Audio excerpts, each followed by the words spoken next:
What is going on, everybody? Welcome back to the channel, or if you are new here, welcome.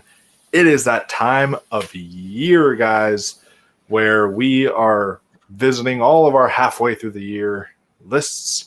We are going to be doing our halfway for movies, which is tonight. We're starting off with that. Then we're going to be doing our halfway through the year list on Monday. For television, that was supposed to be actually first, but then a mix-up happened. But we are going to get to that on Monday, so you guys can see that. And then we're also going to do like half for the decade for movies and television as well, like the best television shows of the decade, best movies of the decade. So it's going to be a lot of fun. We're going to have like a bunch of kind of discussions about our halfways through the year kind of lineup. I even talked about maybe doing a video on the halfway through the 21st century variety thing that they did, and like going through all those and seeing what kind of movies we've seen and talk about those. So we might even do that video for you this week. So there's a lot of really great content that is coming up in July, because everyone's doing their halfway through the year list, and thought might as well kick it off like we do every year with our movies from this year, 2025. I'm not alone. I've got joining me Tristan. Good to see you, man.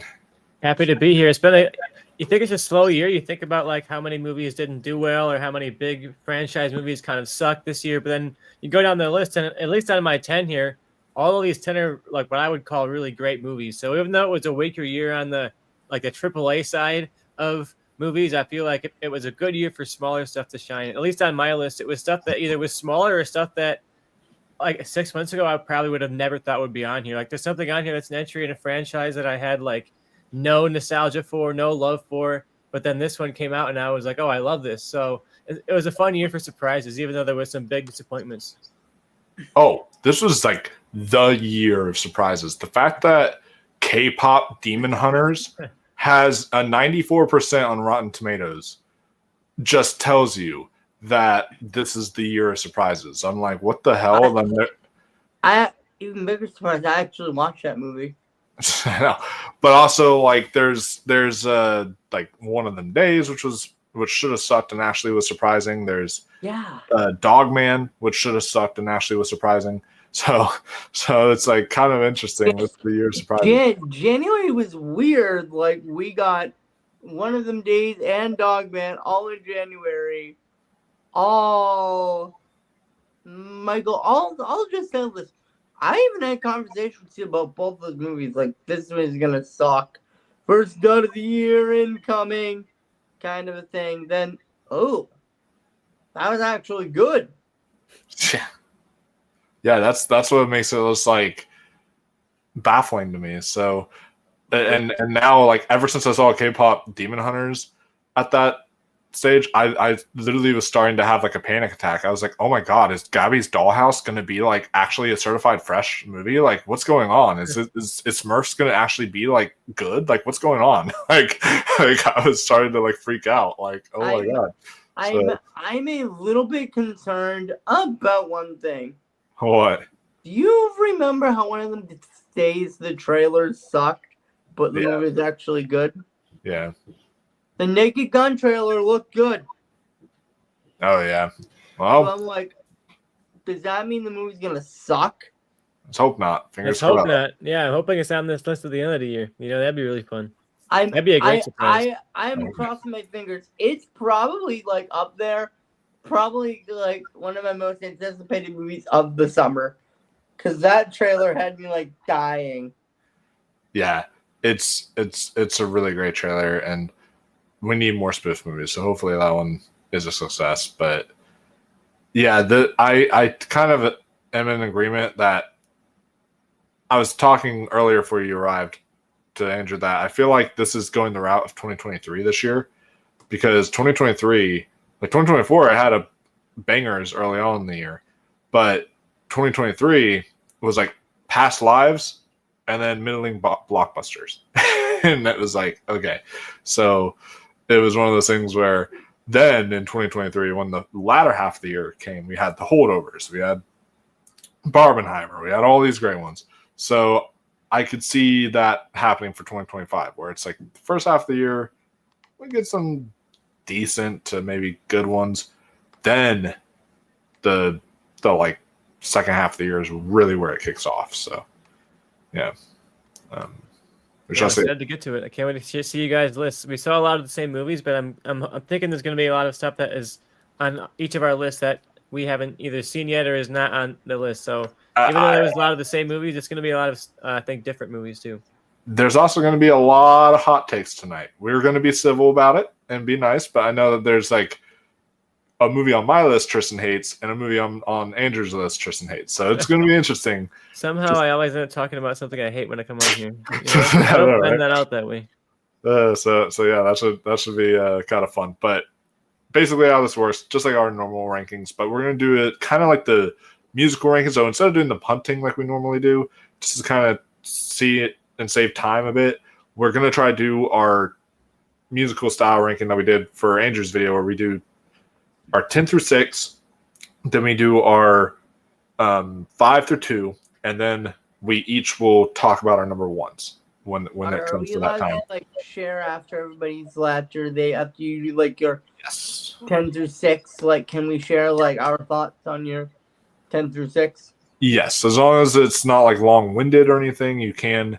Yes. You can talk. I'm very curious to what movie I have on my list that Tristan doesn't like. I have a feeling I know what it is. But You it's probably like, guess. but you'll be surprised at which one on my list he doesn't like. But yeah, so that's basically how we're gonna do it. And then what's gonna happen is we're gonna give our honorable mentions first, just briefly run down the films that didn't make our lists, stuff like that, and then just after that, just do it in that kind of manner. And then the end of the year video, whenever we do get to that, that's going to be our normal like punting style thing. Because at that time, there's a chance that there could be a lot more crossovers. So so it'll be kind of fun to do it this way. See how we experiment with it, how we like it. But yeah, I guess I'll start off the honorable mentions first. I guess with me first, and just run down the top and bottom all the way up. And everything just in a circle. So some honorable mentions I have. The one that just barely missed my list was, and it might make my list, honestly, back and forth. Like, it's one of those things where I have films on here where I straight up was taking them out, popping them back in, taking them out, popping them back in, all that kind of stuff. And one of the ones that did that for me is a documentary I watched right near the last half of the year. It blew me away. I am typically not super duper high. I mean, I like them. The like filmmaking documentaries about what it took to film a franchise or a movie or whatever. I like those. Like they're good docs. But I'm more into the kind of docs that don't feel like docs, I guess, that are more personal, usually, I guess you could say. But this one surprised me, and that is Wick is Pain.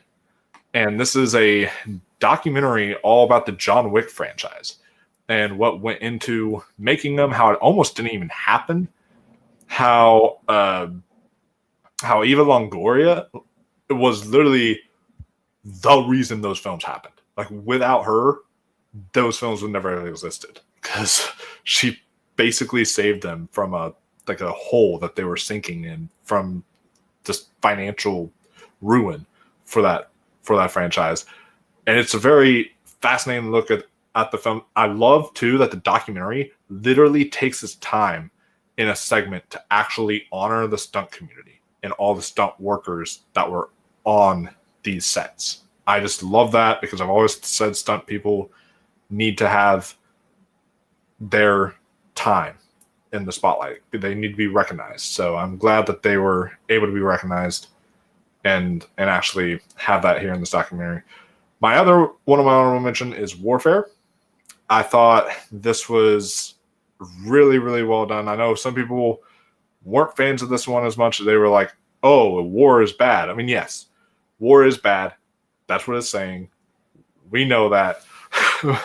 but I was just amazed by the technical achievement of this, I thought. Especially knowing that Alex Garland, while he's co-director, it's really Ray Mendoza who's directing and writing this film. Like, he was really 90% of it. Like, 10% of it was Alex Garland. Like, 90% was this guy who, this is his story. You know, this is what happened to him, and it's like a real time type of thing. And I thought that was interesting, the way they implemented that. I thought the cut of like the beginning, how it starts off with that fun little music video to then just pure silence and everything, was great. I watched it in like a packed theater, and you could hear a pin drop. People were that invested. So really, really cool. I personally thought it was a really good movie. The next one on my honorable mentions, one that also got pretty close to making my list, was Predator: Killers of Killers. So this was bad fucking ass. Like, holy shit, was this a badass movie. I was able to do this with Ballerina this year as well, because I was the only one in the theater in Ballerina, but it feels so refreshing when you can watch a movie and literally shout at the screen because of just how badass it is. And that's how this movie was. I full on was like, no, what? They did not just do that. I was like, that kind of thing. And I was like acting super ecstatic about what was happening. The animation was really beautiful. I thought the characters were really well written. When it comes to anthologies, I'm not a huge anthology person. I love like Trick or Treat. I love like Ballad of Buster Scruggs. You know, there's a few of them. But overall, when it comes to anthologies, I'm not high on them.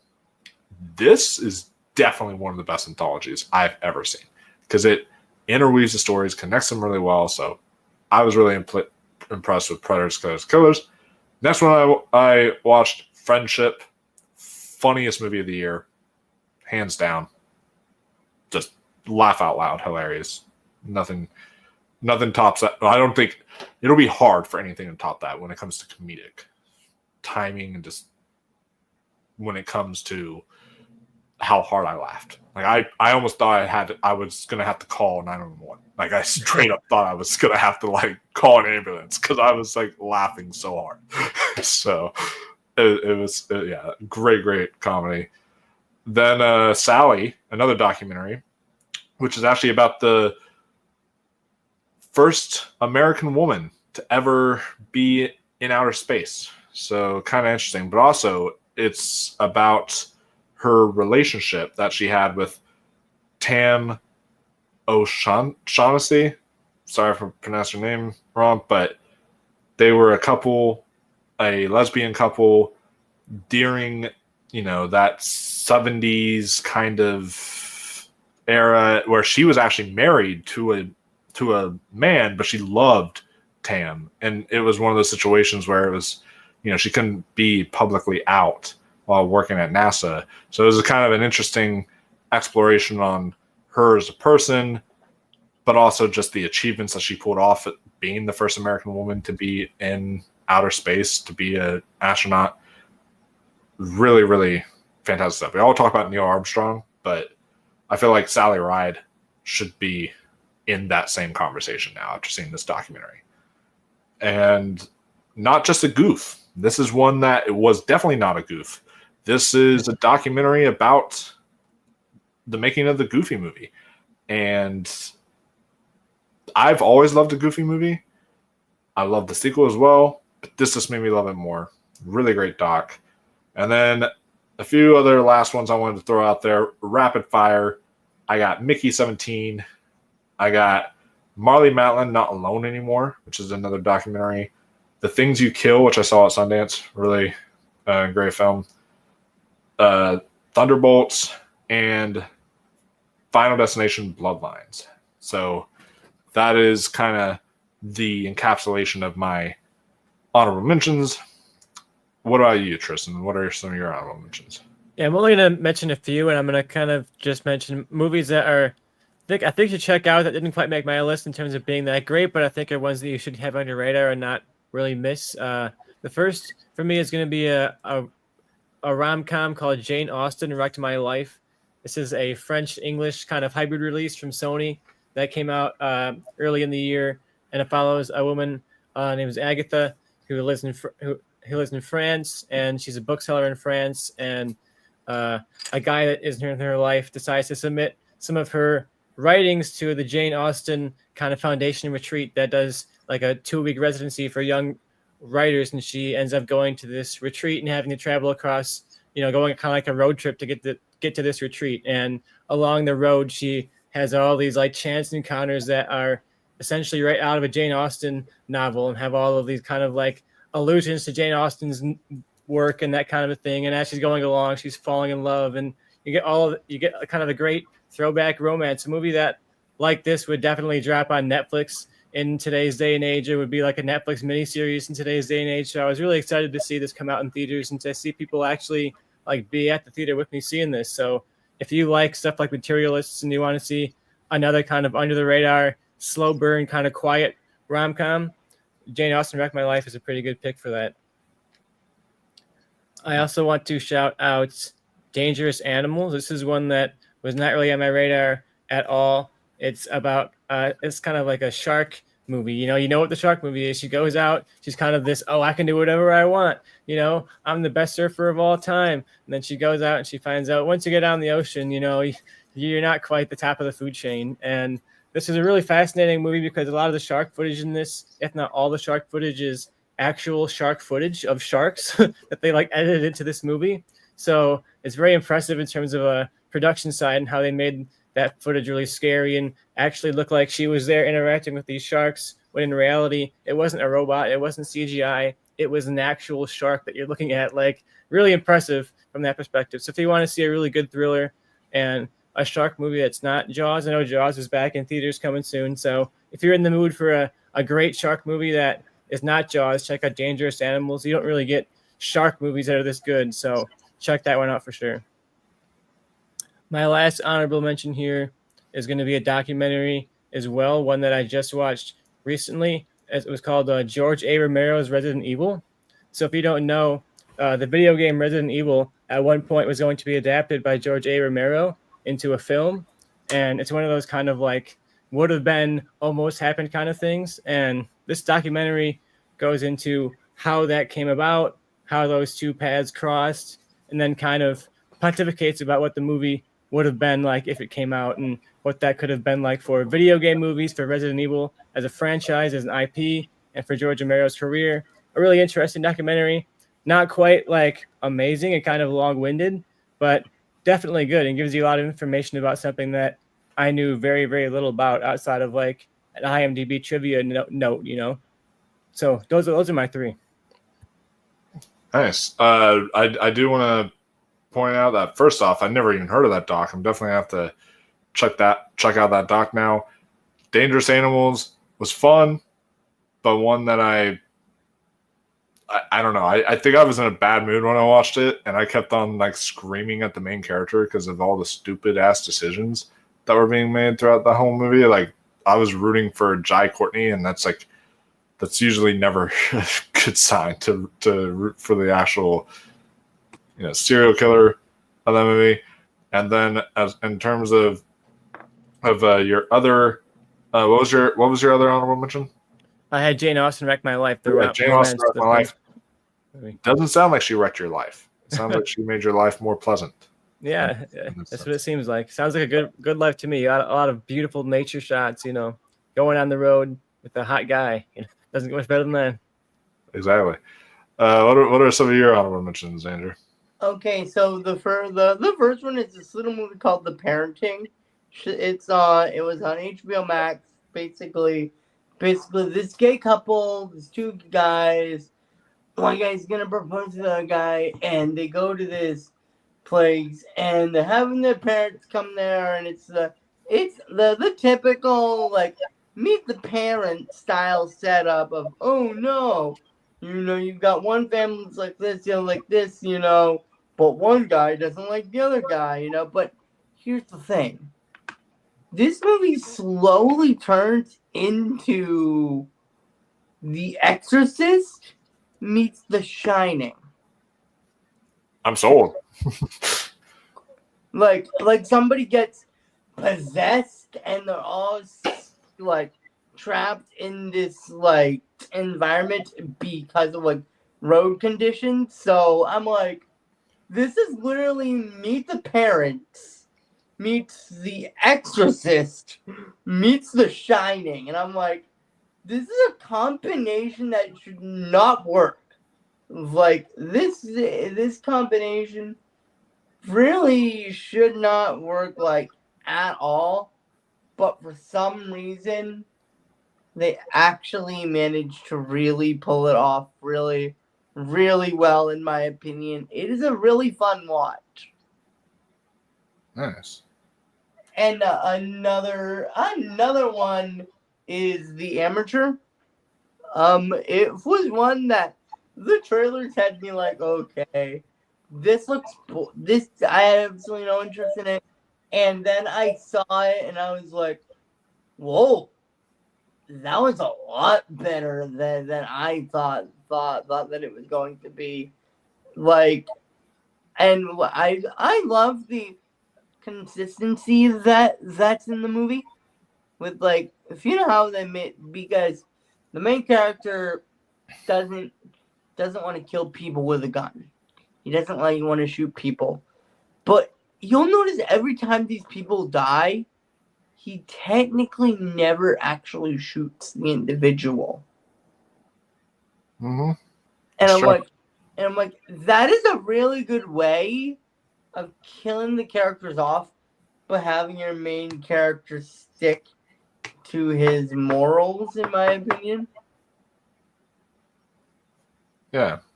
We have One of Them Days, which if we already talked about, looked awful, but was actually quite good. There's also Lilo and Stitch, the live action Lilo and Stitch, which personally is probably my third favorite of the Disney live action remakes. Nice. Like I respect that opinion. Little Mermaid, Lilo and Stitch. I had a lot of fun with it, and I actually preferred something they did over the How to Train Your Dragon remake. And wait. You said you prefer this over the How to Train Your Dragon remake? Yeah, and something they did in this.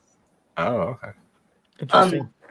Because they made changes that some people didn't like, some people were not a fan of. But you guys want to know something? They tried something new. They made the changes. They tried. It wasn't just a copy paste.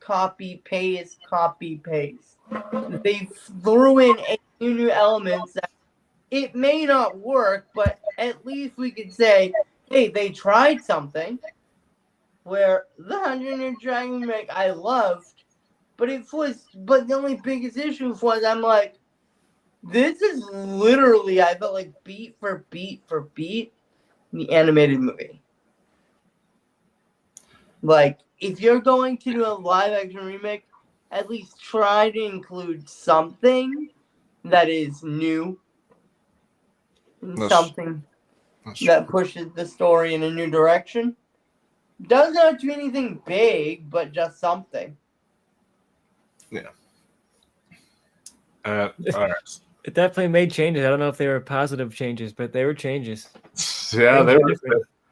I mean, yeah, there were changes in both movies, but some bigger than others for sure.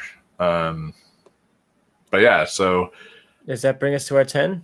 Yeah, that brings us to our 10 here. So how this will work, guys, for all of y'all who are late, we are going to just run down our 10 through 6 each individually, just talking about for a couple minutes about each movie. And then afterwards, we can talk about what we felt about that half of the person's list, and then so on and so forth. And we'll just keep on going in that kind of. So, and even the doggy agrees. The doggy's ready for this. Let's get hyped. All right. She's excited. She is excited. So my number 10, I attended a few festivals this year. Don't mean to brag, but I attended, Sundance virtually, but also attended Slam Dance virtually, which Slam Dance is basically the films that are like the rejects. It's actually, honestly, I prefer Slam Dance over Sundance. Now, I've only ever done Sundance virtually, so I can't say it necessarily because I haven't been in person to Sundance. But when it comes to the virtual lineup, Slam Dance gives you all the films, and I always kind of like them because while they're maybe not on exactly, sometimes you see a film at Sundance and you're like, oh, that's like near a masterpiece.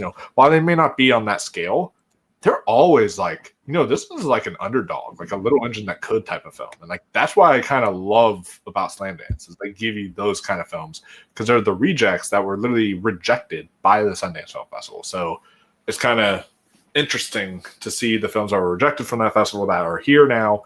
And one of the best ones that was at that festival, actually the best one in my opinion, was Alice Hart or Alice-Hart, but it's Alice Hart.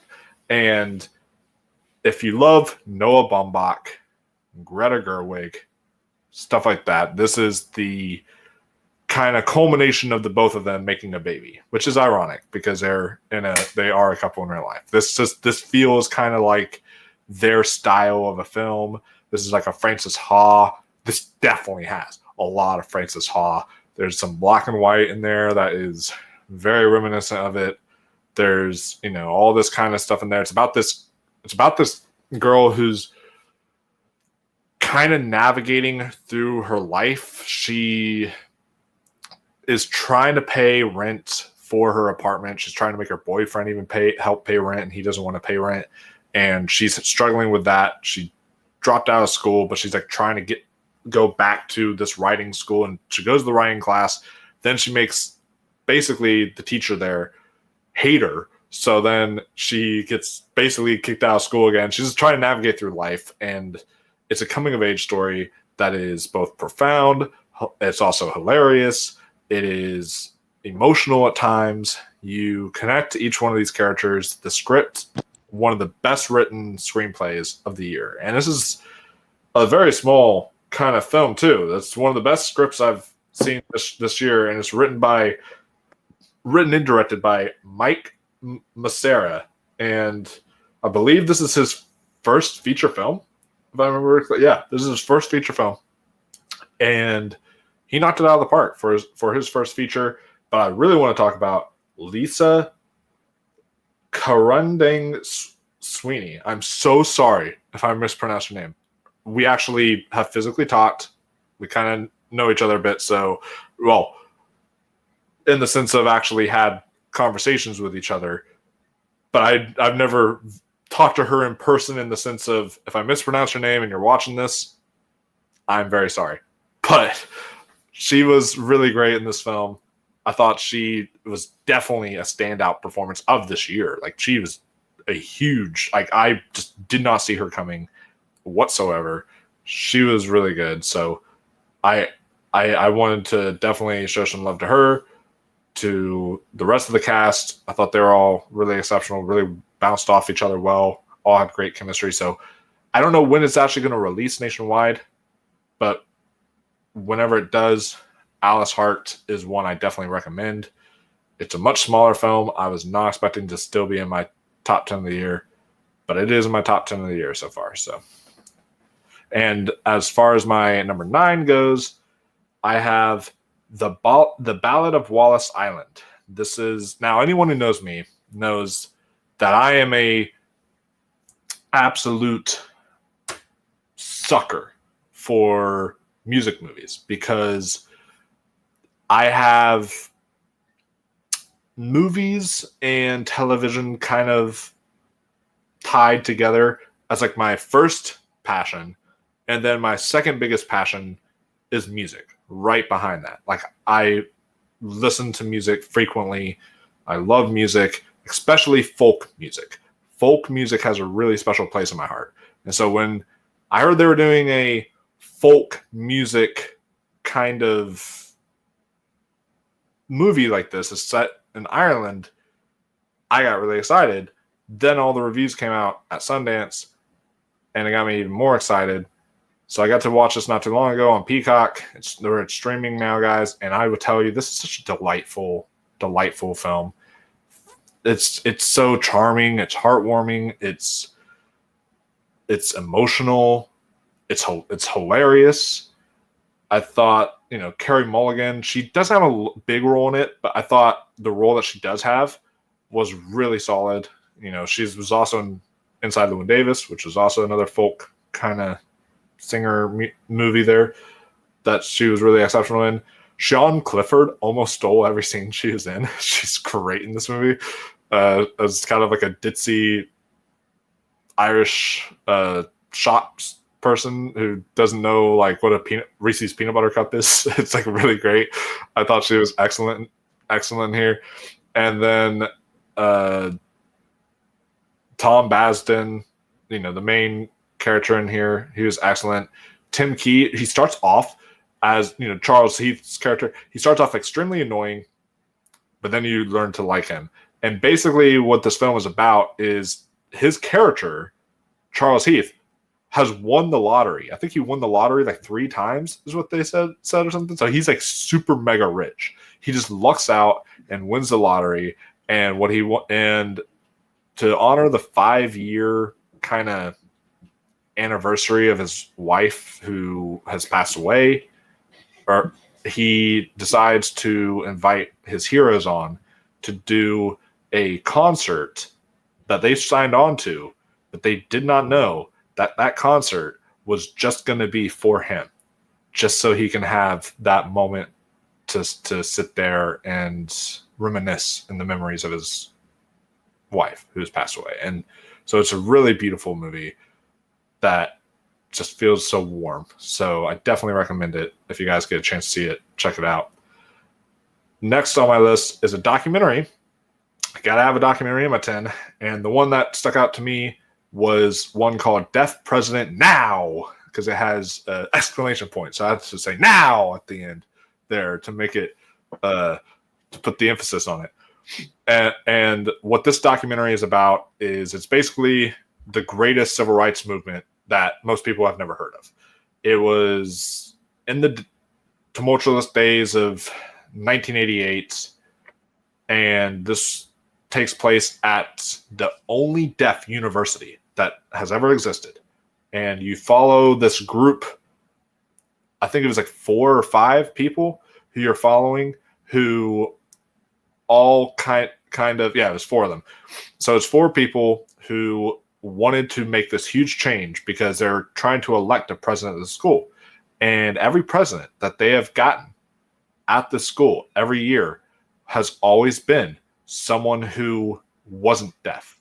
And so they decide to basically protest and have a change saying, no, we want a deaf president. We want someone who can represent us, who actually knows what we have to deal with, what we have to go through.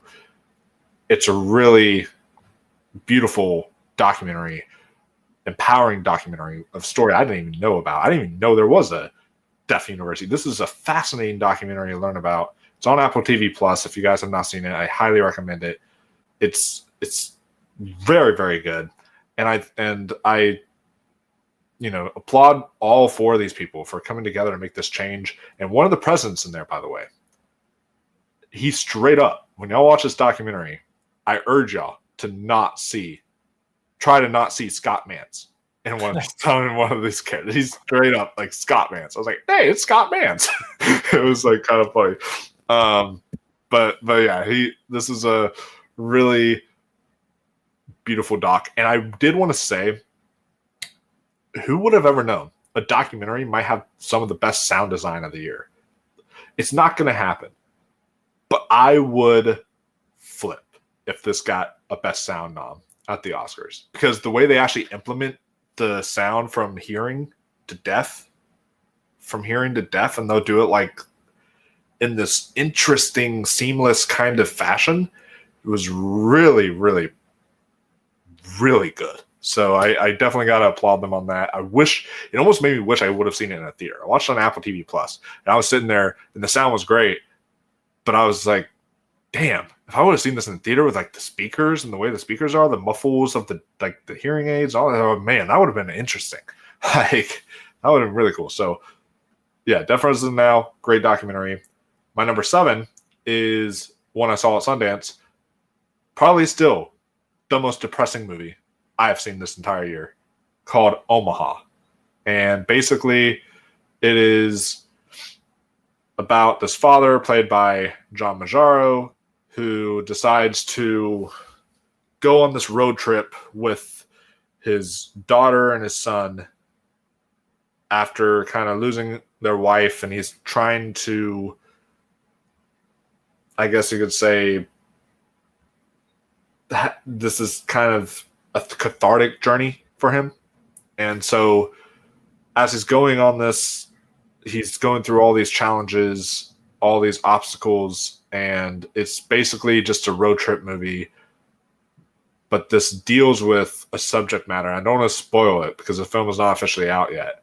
But this deals with a subject matter that is really, I had no idea about. That is a real thing. And man, that it will take a knife, stab your heart straight up, rip it out, and then feed it to your dog. Like it is just that it's gonna break your heart that bad. Like this film is just that ending. Whew, what a gut punch. It really is emotional, but it's also just very real, very true to life and authentic, and that's what I really loved about it. And out of most of the films at Sundance, there's one other one I'm about to mention, but this is the one I feel like had maybe the biggest emotional impact on me. So I really loved it. So Omaha is my number 7.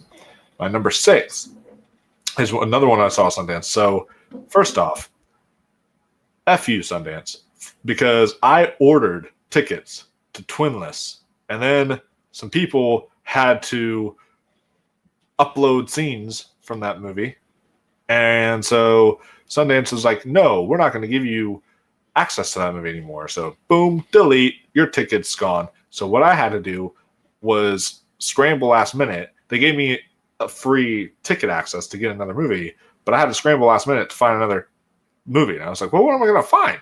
And I just was like scrolling around looking, and the one I used my free extra ticket on, because Sorry Baby was sold out. What? Don't accept your apology. God damn. So I ended up going with this one called Black News Terms and Conditions, which is BLKNWS. That's how it's spelled, just Black News Terms and Conditions. And this is, I almost don't even want to call it a movie. This is kind of a weird concoction of everything. It's part documentary, it's part sci-fi narrative, actual like movie. It's also just an amalgamation of different things. Like it even tells you at the beginning, this is not a documentary, but then there's like documentary aspects to it. And it's very funky, but it's basically exempting Black culture through all these different periods of time, and through just a interesting kind of experimental lens, I guess you could say. And I was really fascinated by it. Basically, the plot in Letterboxd says preeminent West African curator and scholar Funmilo Ekowu's magnum opus, The Renaissance Field, leads her to the heart of the Atlantic Ocean, drawing a journalist into a journey that shatters her understanding and consciousness of time. And that's the plot element aspect. But then the rest of the movie, there's like that, but then it's all these other weird experimental, let's bring you back to slavery times. Let's bring you back to James Brown dancing on the stage. Just bring you back to this and that, and all these other people living in the streets of culture that they had of all the oppression that Black people had to go through, all the other stuff that it's very interesting, and I was kind of blown away by it. But I was also like, I was blown away by it, but I was also like, man, what am I watching? But not in a bad way, bad way necessarily. So I'm eager to see it again. I think A24 picked it up from what I heard. So I'm kind of excited to check it out again. But Khalil Joseph, who directed it, did a hell of a job. Definitely, this is very experimental, but he did a really excellent job directing this movie. So that is my 10 through 6 there. Do y'all have any thoughts on those before we get to yours, Tristan? Yeah, I'm curious about that one you just mentioned, Black News, because A24 actually dropped out of that film because they had a problem with the director. He wouldn't submit a final cut of the film. He kept having changes, and then A24 said, "We can't wait. You got to go with somebody else." So they did find somebody else. It is going to get released later this year, but not by A24. So I'm curious if once it gets released, if there's changes compared to what you saw, because it seems like the director was tinkering with it, trying to get like their perfect version of this, whatever this thing is. And A24 was like, "This is too much for us. It was too much for A24. I wonder what it's going to be." So I'm very excited for that one. Yeah, if it's too much for them, which is like the most experimental film studio already, then it's like then it's gonna be interesting. Yeah, by the time I rewatch it, it might be an entirely different film. Who knows? That'd be kind of wow. I have heard that happens sometimes, where you see a film in Sundance and then you watch it after Sundance and you're like, oh, this is not the film I watched. It's like different. So interesting. So what is your do you have any thoughts on My Manager, or do you just move on, Tristan's? I can't. I haven't seen a lot of yours. All right. Yeah. No worries. So what is your 10 through 6 then, Tristan? My number 10 is The Phoenician Scheme from Wes Anderson, his latest romp.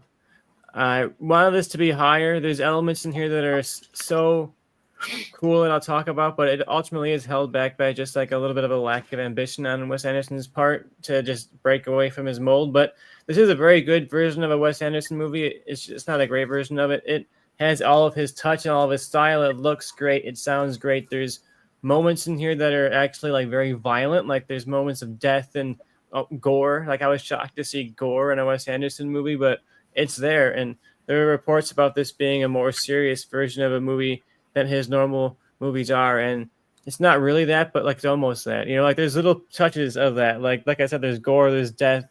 You're dealing with somebody who kills people. So it is a bit more of a serious take for Wes Anderson, but it follows a billionaire who is going on this like do good quest to get a bunch of money from all these investors to invest like his dream project that is going to create like this perfect world, essentially like his megalopolis type of thing. And it follows him going on these little romps to all these different places where you get the Wes Anderson guest stars popping in. You get Tom Hanks for a scene or two, and then you get Bill Murray for a scene or two, not for quite the whole time, but they'll pop up here and there. So you get the Wes Anderson fun. It's not quite great in terms of the emotional stakes, but I really enjoyed what he was doing here. And I feel like there was something there with the relationship of the father and the pseudo daughter here. Not his best movie, but I think better than people give me credit for. So it snuck in at my 10, just narrowly in my 10. But my number 9, also a divisive movie from a known director, is Mickey 17 from Bong Joon-ho. I liked Mickey 17. I think it bites off a lot more than it can chew, and in a sense, there's so much going on in this movie, and I think none of it is very subtle. And I think that kind of starts to become a little bit like grating once you get through the whole thing. You're kind of like, I really get what you're going for here. I don't really see anything new to be said after the first like 15 minutes of this thing. Like it goes to crazy places plot wise, but it feels like it doesn't have much to say beyond the surface of what it's saying. Like it's very much about what it's about is on its sleeve, and that can be good, but it can also be a little bit annoying when it seems like it's trying to be smarter than it actually is. But I liked it. Robert Pattinson, he is so good in this thing, man. He's so funny. He's like hilarious in both of these roles, and I think he sells both of these characters as very, very different people. So it's fun to see him do that. And I think Bong Joon-ho, he has a lot to say, and I think that can be frustrating, but it's also part of the appeal of Bong Joon-ho, and it's why I love movies like this existing, because it's so individual and it's so personal. It's very much, this is what I am feeling and what I want to say right now. He's not worried about what Warner Brothers wants to do and what Warner Brothers wants to cut and what might offend some people. There's moments in this with Mark where Mark Ruffalo, I was gonna say Mark Wahlberg, I was like, that would be a different movie, but Mark Ruffalo, where he's like so narrowly avoiding being just like a complete Donald Trump parody, and that's similar to what I was talking about at the beginning. It can become grating, but it also is very funny. And when this movie works, it really, really works. When it doesn't, it kind of doesn't. That's why it's a little bit lower on my list than it might be on some people's lists. But it's very fun, has a lot going on. I walked out of it saying, I think I have a headache, but I had a good time watching that thing, and I can't wait to talk about it. I wish it did better box office-wise, but I had a pretty good time with it. My next one on here after Mickey 17 is Materialists. Celine Song's follow-up to Past Lives. I absolutely adored Past Lives, and when I went into this, the trailers were not quite selling me on it. I was like, yeah, I mean, I said I love Past Lives. This is not quite giving me Past Lives quality, and it doesn't quite reach Past Lives quality, but at the same time, it's not quite aiming to be that. Like, it's aiming to just be a very, very good romance movie, and to that end, it does this really, really well. Dakota Johnson is our lead. Chris Evans is kind of her like failing on his face ex that she kind of is in love with, but is like, you're not really succeeding in life. I don't know if you're the direction I want to go. And meanwhile, Pedro Pascal is this seemingly perfect guy who has all of his life together, all of his riches, if you marry him, you don't got to work anymore. You can kind of have the perfect kind of life on that sense. And she's torn between these two guys. And I think what makes this movie interesting is that both of these guys in a different movie would have been very one note. You would have been like, oh, this is the good guy that she should be with, and this is the asshole she should not be with, and this movie doesn't do that. You really feel for both of these guys, really understand like what she would gain and lose from both relationships, right? So I think it's a very adult and mature take on this kind of story. We've seen this story a lot, but this is that story done very, very well with a great cast and a great script from one of the greatest like rising directors. So I can't wait to see what she does next. If you were turned off by the trailers and you were like, oh, this is just going to be some kind of, typical rom-com or typical romance movie, it's not that. It's a very, very, very good version of that, I guess, So I recommend it for sure. I have one more, right? I think so, yeah. Because that was your number. That was my number 8. Then you have 2 more. I have 2 more. Okay. Yeah. Then my number 7 is The Shrouds from David Cronenberg. I wanted to see this. I didn't get around to seeing it. Yeah, this is a great one. It's Cronenberg is he was in an off era for a while, but he feels like he's kind of having a comeback. And this is not quite as good as Crimes of the Future, but I think it at the same time is a lot more personal and introspective and gave me a lot of insight into what Cronenberg's life is kind of like right now. If you don't know, Cronenberg lost his wife to cancer like somewhat recently, and this movie is about a man who recently lost his wife and can't quite let that go. So he develops this program so that you can, when you go to visit your loved one at a gravesite, you look at the gravestone and you don't just see their name, you see like a live feed of their body. And you can go to the gravesite and you can watch your loved one decay in real time. And like my loved one is there as a kind of normal body, and then the next day they're kind of not, and you kind of, for him, it feels cathartic to let his wife go in that way. But at the same time, he's not letting her go because he's constantly going back to this gravesite, constantly watching her body and stuck in that part of his life. So you get a really interesting look at this oddball character, and it kind of, I don't know how much to give away, but there's a larger conspiracy that involves these shrouds and people who want them and don't want them around. But ultimately, it's about this one guy trying to get over the trauma of watching his wife die in front of him.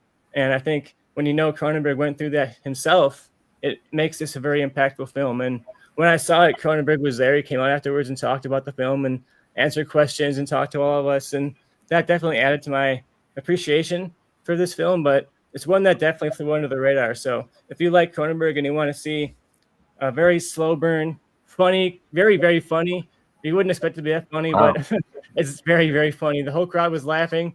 Probably the funniest Cronenberg movie that I've seen. But yeah, odd movie, but introspective and giving a lot of respect for Cronenberg as like an aging artist. And I'm excited to see what he does next because he's kind of a working director. He's not going to stop making films because he's got to make money, so he just kind of is still making movies, just kind of like a almost indie filmmaker at this point. So it's cool to see him out here making the movies and making stuff that feels so personal to him. So check out the Shrouders for sure.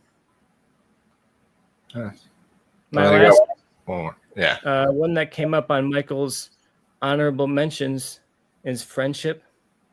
Tim Robinson is the lead, backed up by Paul Rudd and almost equal measure in Kate Mara. Also, I think she gets kind of overshadowed in terms of the cast here. It's almost a three-peat in terms of those three people, but Tim Robinson essentially plays like the worst neighbor you could possibly have, who just, he seems kind of cool, bring him over to the barbecue, and then he just doesn't want to stop coming over to the barbecue. He wants to come over to every single party. He wants to be your friend all the time, he wants to show up at your work. He wants to like be your best buddy, and it starts to become overbearing, and it walks that perfect line between cringe and hilarious. Like when I watched this in the theater, I was belly laughing. I was like in pain laughing so hard at this movie. And meanwhile, my girlfriend sitting next to me, just like uncomfortable. Like, I don't understand how this is funny. And this movie plays both those sides so well.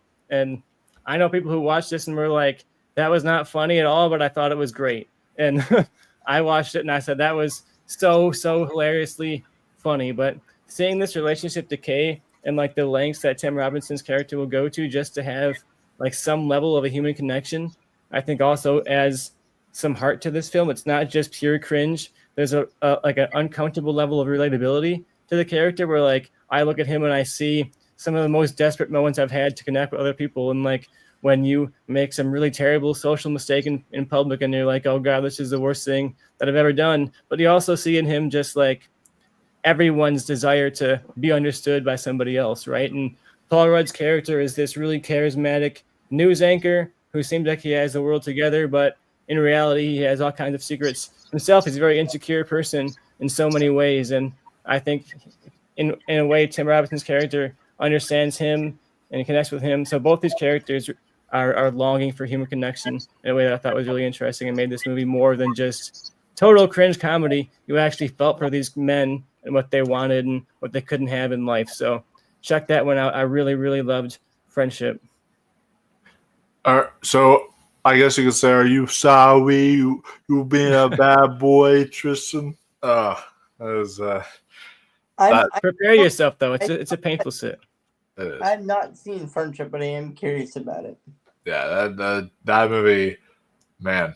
Like I mentioned in my honorable mentions, I straight up had like 911 on speed dial because I thought I was like gonna pop like a lung out or something from laughing so hard. Like it was like really, really funny, but also really cringe, like you mentioned. So yeah, the Shrouds I really want to see. There's a couple on your list I haven't gotten around to, like Materialists I didn't get around to yet. I really want to see that as well. But overall, really, really solid list. Do you have? And I don't want to spoil it for you, Tristan, but one of your movies on your list is very high on my list. Interesting. I can't wait to see which one. I did also want to mention that The Phoenician Scheme is growing on me. It was a movie that when I first watched it, I was like, okay, this is Wes being extremely pretentious, especially after his last movie, Asteroid City. I actually loved more than a lot of others people did. Like, I thought that movie was fantastic. Then I see this one, and I'm not including shorts. When I say his last movie, I mean like his feature length. No, but his that was his last movie, and then this one came out, and I thought Michael Cera was great. All that was great, but I just thought the movie overall was trying too hard, in my opinion. But Michael Cera is so funny, and he has such a great moment that I would hate to spoil for anybody who is not prepared for. But his performance is just easily one of the best I've seen in any Wes Anderson movie. I forgot to bring him up when I brought up the movie, but he was like born for Wes Anderson. That is like a perfect pairing. And I really hope they stick around together because Wes tends to like grab people and hold on to them. Even Tom Hanks is popping up here and there for a couple of scenes in this stuff. So I hope Michael Cera can be, his next little Tom Hanks or his next, Bill Murray. Oh yeah, I hope so. Even Bill Murray shows up for a little bit in there for you guys if you want to see that collaboration again. But there's some comments before we move on. We have Cheeto Will View says hyped. Also says someone is bragging. L because I was bragging about Sundance and all that kind of stuff. So that's also what he mentions. Then also we have EDM who mentions The Ballad of Wallace Island. He says watched it in a packed theater, a great indie crowd pleaser, funny yet poignant. I'm excited. I'm seeing it in the theater in a couple of weeks, so it'll be my first time watching it. I'm happy I waited out because it sounds to me like a crowd pleasing fun time and to see it at a packed theater. So I'm glad I waited it out. Yeah, which is cool. They're re-releasing it in a theater. Yeah, that's kind of interesting. That'll be fun. I could have seen it in theater. But EDM also says kept hoping they would have an original song in Ballad of Wallace Island, so it could be in the Oscar race like Once, another music indie. First off, love Once. Second off, it does actually have some original songs in there. There's even one that I mentioned on Awards Expert. The only issue with the songs in here, and it's my only negative really with Ballad of Wallace Island. I think it's a great film, but I think the songs were kind of forgettable a bit to an extent. Like I thought there was one in particular that was really good, which is Our Love, but I think the rest of them were a little forgettable. And I say that as someone who adores folk music. So then we have Ari Papermaster who says Final Destination Bloodlines is top 3. He loves it that much. I still really loved it. I had to mention it in my honorable mentions. Thought it was definitely maybe the best of the franchise. Then we have Backtrack Cinema. What's going on? Jason says, hey everyone, hope you're doing well. Good to see you here, buddy. So yeah, moving on to Andrew's 10 through 6. What are yours? Okay, at number 10 for me is The Day the Earth Blew Up.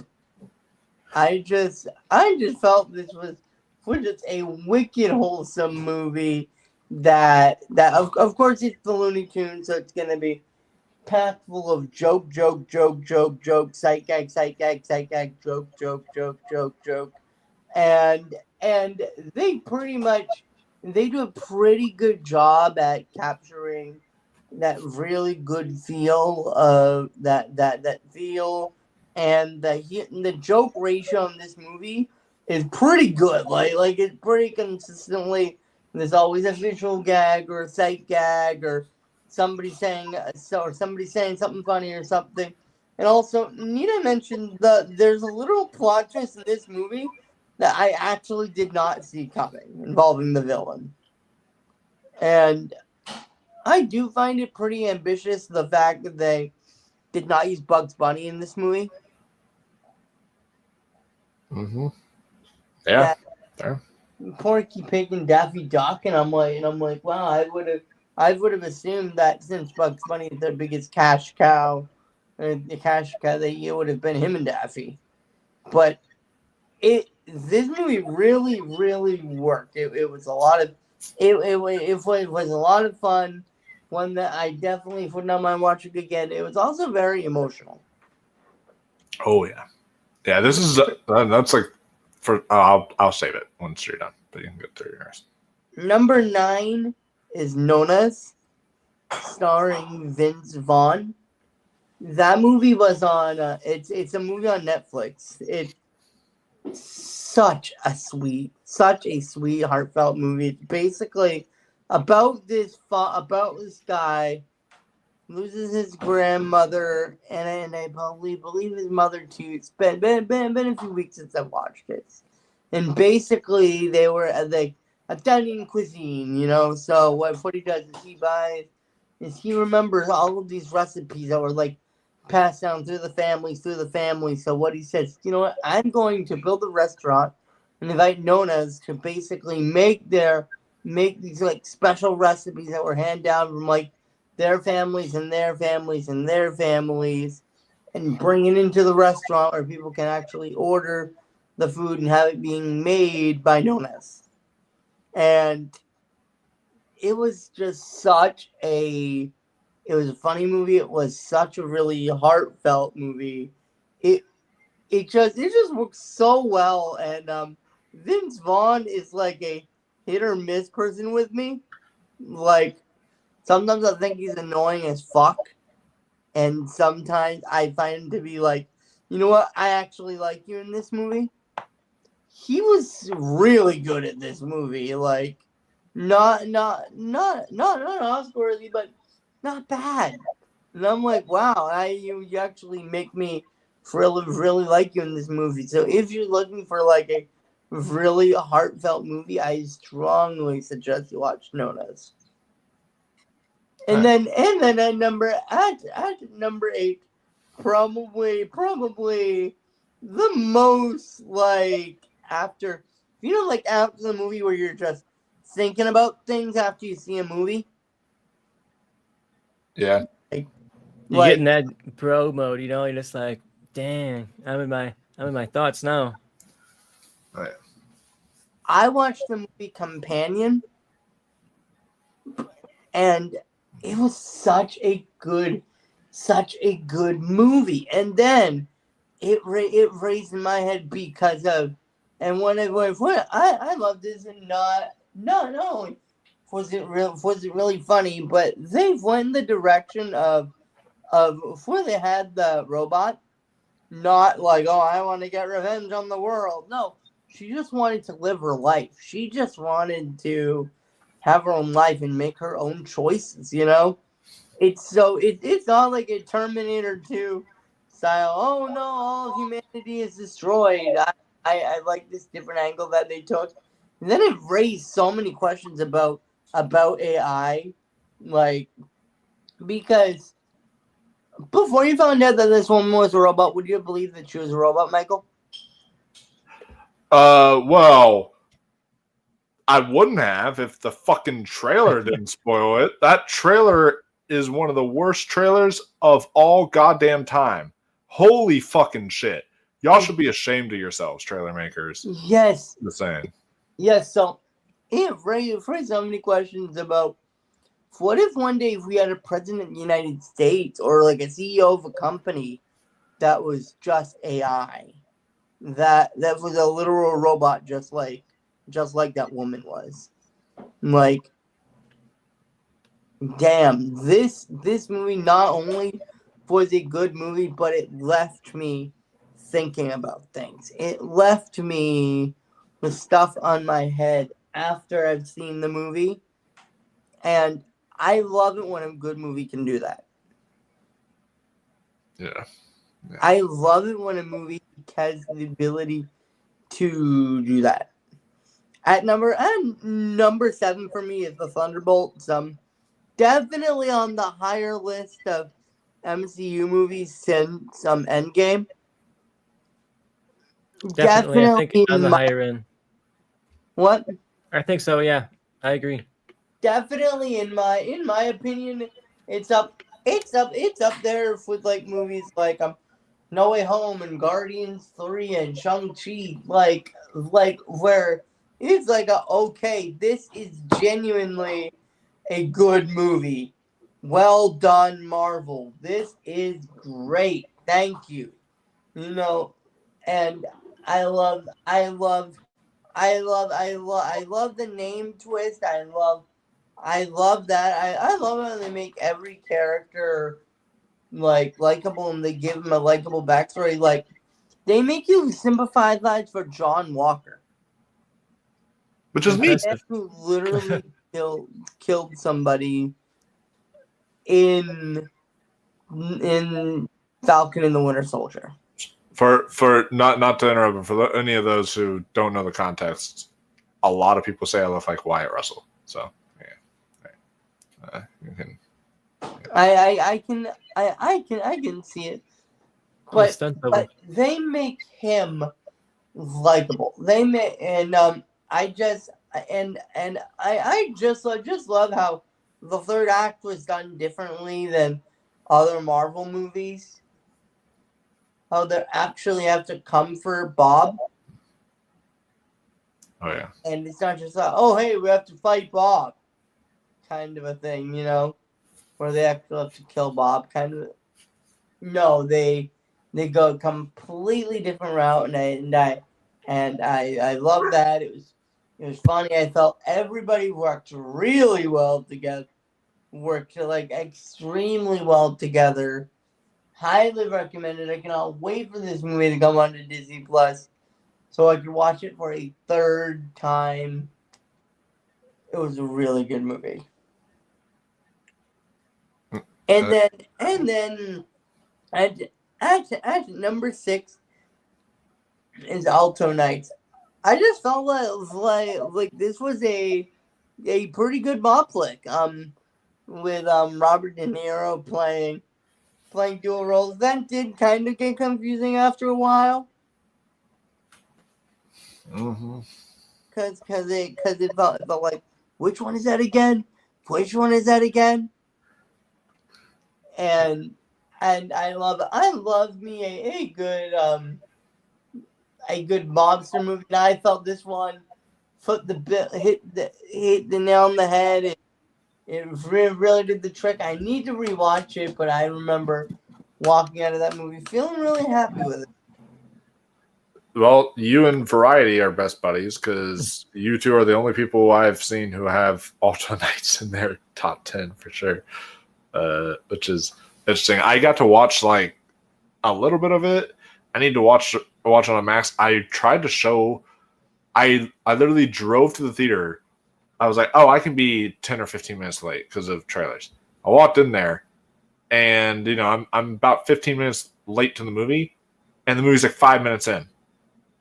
And I'm just like, what the fuck?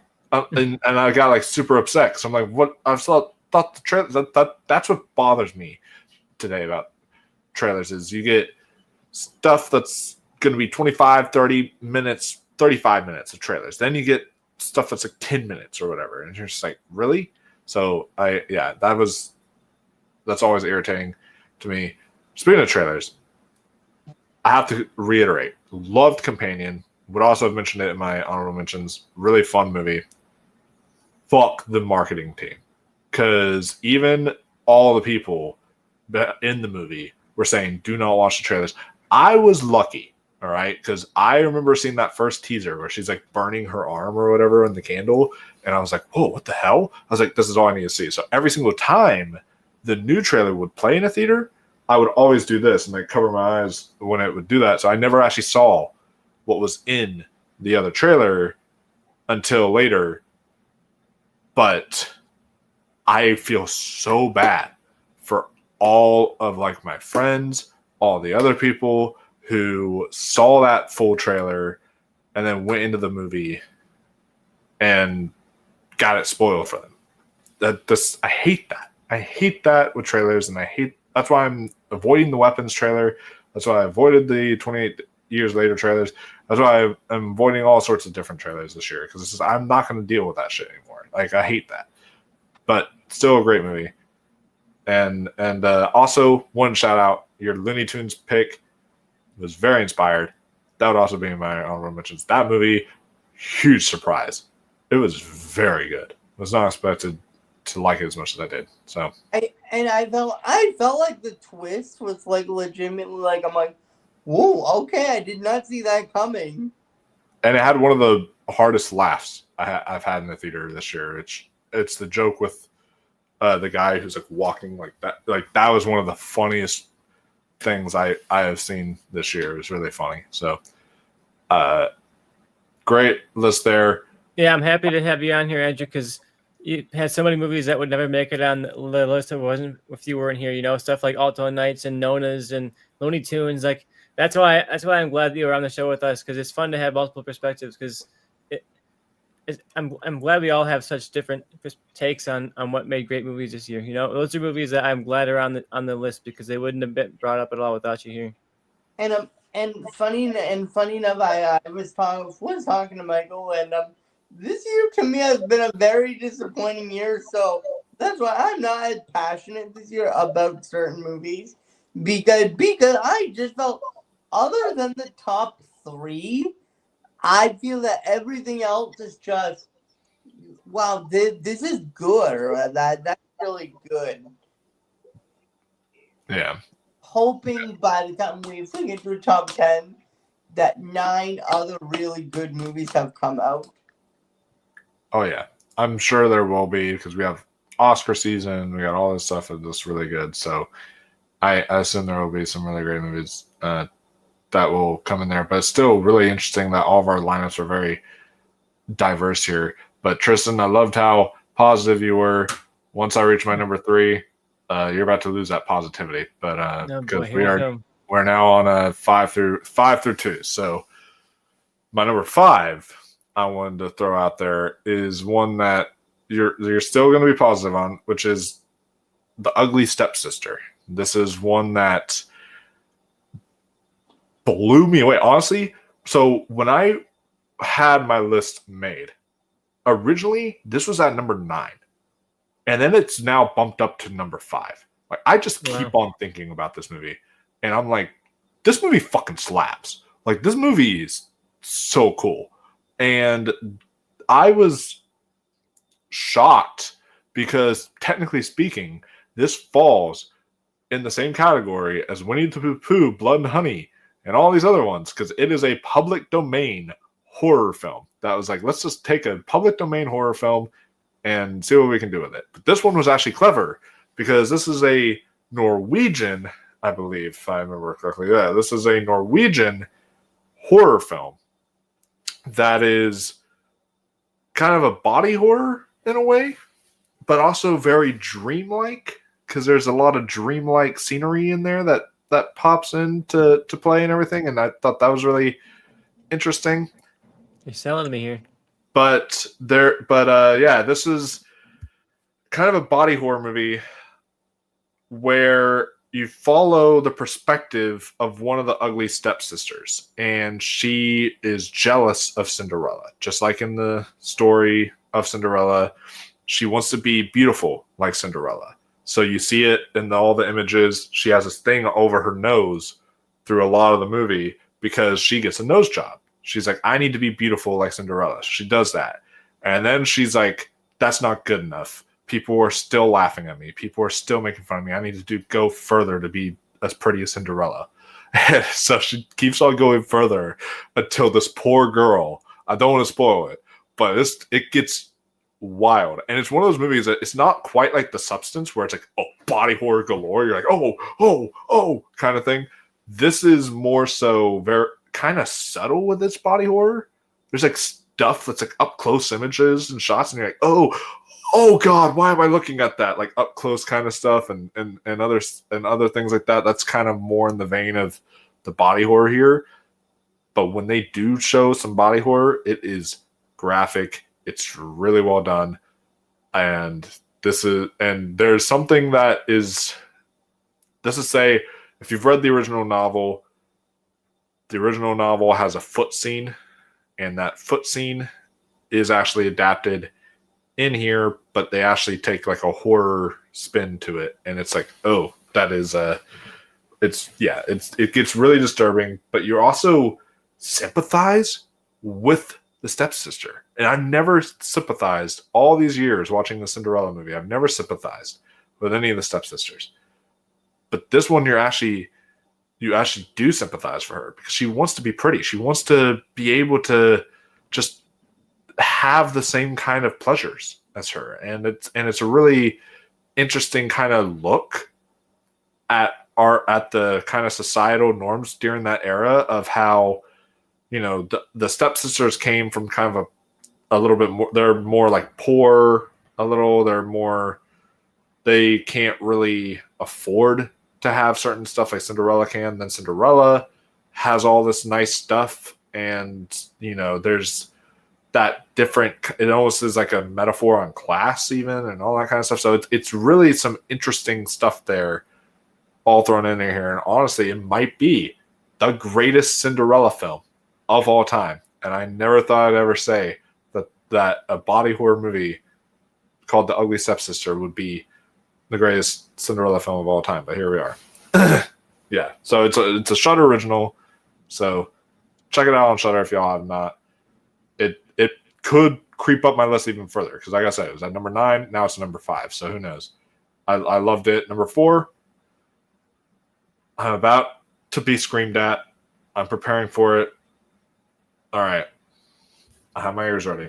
Number 4 is Sinners. Look, guys, just because it's not number 1 doesn't mean it's not a great movie. All right, this is still in my top 5. I still think this is a great movie. However, and while I say it's a great movie, this is like a 4.5 out of 5 for me. Like, I still really enjoyed it. But I do think it's a slightly overrated film. Just slightly. Because I think that this film is very good. But there are people who are saying, like, this is best of the decade. All that kind of stuff. And I'm like, it's not. Just shut up. It's all film subjective. Obviously, if y'all feel that way, then y'all feel that way, and that's great. It is not that for me. There's parts of this movie that don't work as well. Like there is at this point, most of us have seen it. There's a shootout scene. You're watching Sinners, and through most of Sinners, I was like, okay, I'm engaged. I'm into this. The vampire stuff, folk music again. Love folk music. Love music. Love that they implemented that in here. As a huge music buff, this is my jam. Then there's like a Tarantino-esque shootout scene. And I felt like that just did not at all fit with what was in the film prior. I'm watching it, and for 2 hours, I'm like, hell yeah. And then that pops up, and I'm like, oh? and then on top of that, I felt like the film was a little too long, like 2 hours and 20 minutes. You could have trimmed a little off of it, but I don't know what I would have trimmed off necessarily because I thought maybe the shootout scene, like that's the only thing I can think of. Also, this is kind of a smaller nitpick. That blood looked really fake to me. That blood was like extremely orange. Like, I don't know. Watch it again. Like, it's coming on Max on July 4th, so you guys can watch it in time. Like, watch it again. That blood looked really fake. I just have to throw that out there. But other than those issues, I still think it's really solid. I still think it has a lot to say about music, about culture, about, honoring culture, stuff like that. I thought it was really profound. Delroy Lindo was excellent here. It's still going to be a huge Oscar player. I was right, Tristan. Can't bet against me, buddy. I mean, you did bet against me with F1, but you can't bet against me on this one, which is that I have been saying it. Sinners is a Best Picture contender. Looks like it is going to be a Best Picture contender. That it still has all that kind of impact there and more. It's like highest grossing original film, I think, of all time now. So, or definitely high original horror film of all time. So, really great to see it succeed that well. I just have a few of those minor issues, but I thought overall, phenomenal film. Great music, great performances. Really well done. My number 3. All right, Tristan, I'm ready for it. I'm ready for you to bring back the hate here on that we have come to know and love, because my number 3 is the horror film that honestly had maybe the most visceral effect on me this year, and that is Bring Her Back. I have seen a lot of horror movies. That's like the number 1 genre I watch. And when I went to go see this in the Monday mystery screening, I literally was like squirming in my chair and was like covering my eyes at parts. And I was like, holy shit, are they actually doing that? And I couldn't watch. Like, there were some parts I straight up had to look away. All I'll say is there's a scene with a knife, and I was like, oh no, that character's gonna get stabbed. That character does not get stabbed. Does not get stabbed. That's all I'll say. Something else happens, and I was squirming in my seat. And there's some other stuff like that really viscerally got to me. And then also, this just had a lot to say, I feel, about loss, about, trying to let go after you lose somebody and how hard that can be, and also a lot to say about like the foster care system, stuff like that, because this follows two foster kids who are trying to find a new home, and they go to Sally Hawkins' home, which she was incredible in this film. And turns out Sally Hawkins is kind of a weirdo. She has some weird stuff going on in there. And what I loved about it is, first off, I have to say Sora Wong did such a good job. This is a young actress who, I forget the name of the disorder that they say it is, but like you can see it in the trailer, she has a disorder with her eyes, and they actually casted a real person with that disorder, which is great to see. She did an excellent job in here. The Billy Barat, who played the brother Andy, was great. Jonah Ren Phillips played Oliver. Kid, next time if I ever see you, I am not afraid to punch a kid. All right, just telling you that now, after how creepy you were in this film. And yeah, Sally Hawkins, like I said, she was great. The Filippo brothers are really proving themselves to be a strong name in horror. Talk to Me was great. I even like Bring Her Back more, because Talk to Me had to me, it had unlikable characters. I'm not gonna lie, but Bring Her Back, most of the cast I liked in this film, and I thought it was a really fucked up but fascinating and poignant and also bleak as hell movie. I don't think I can ever watch it again.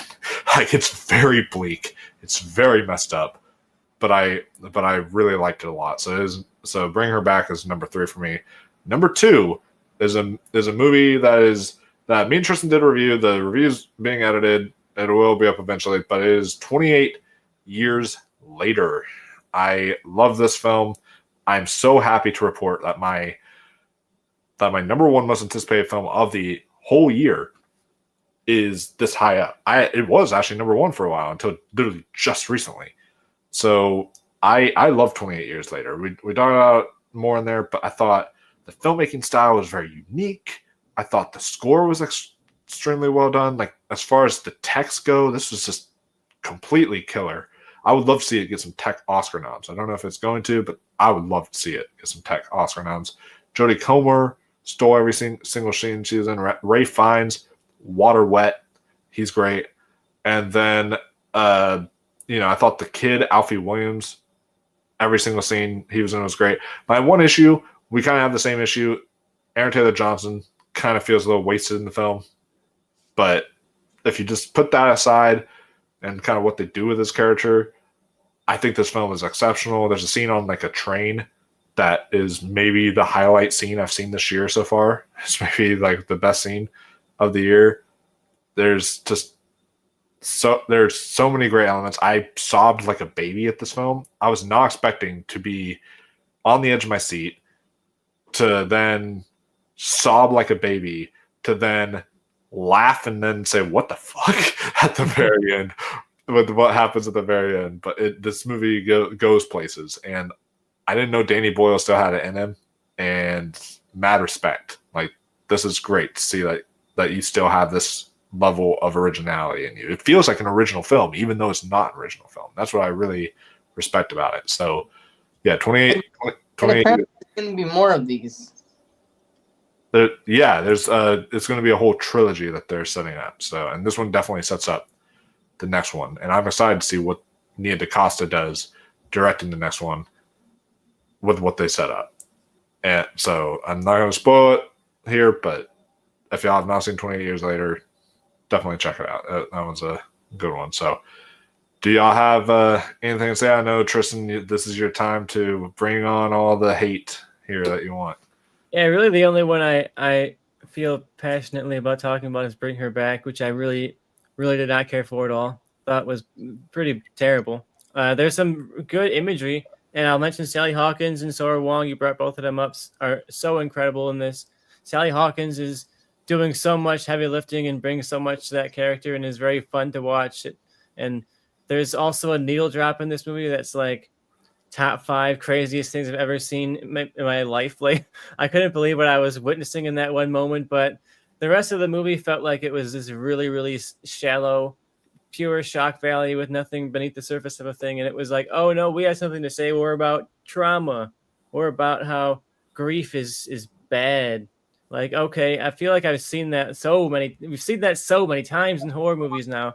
How many times is A24 going to release this movie? We've seen this so many times, done so many better ways too, with so much more to say than this movie has to say. This movie just is like, oh, grieving mothers will do some crazy stuff.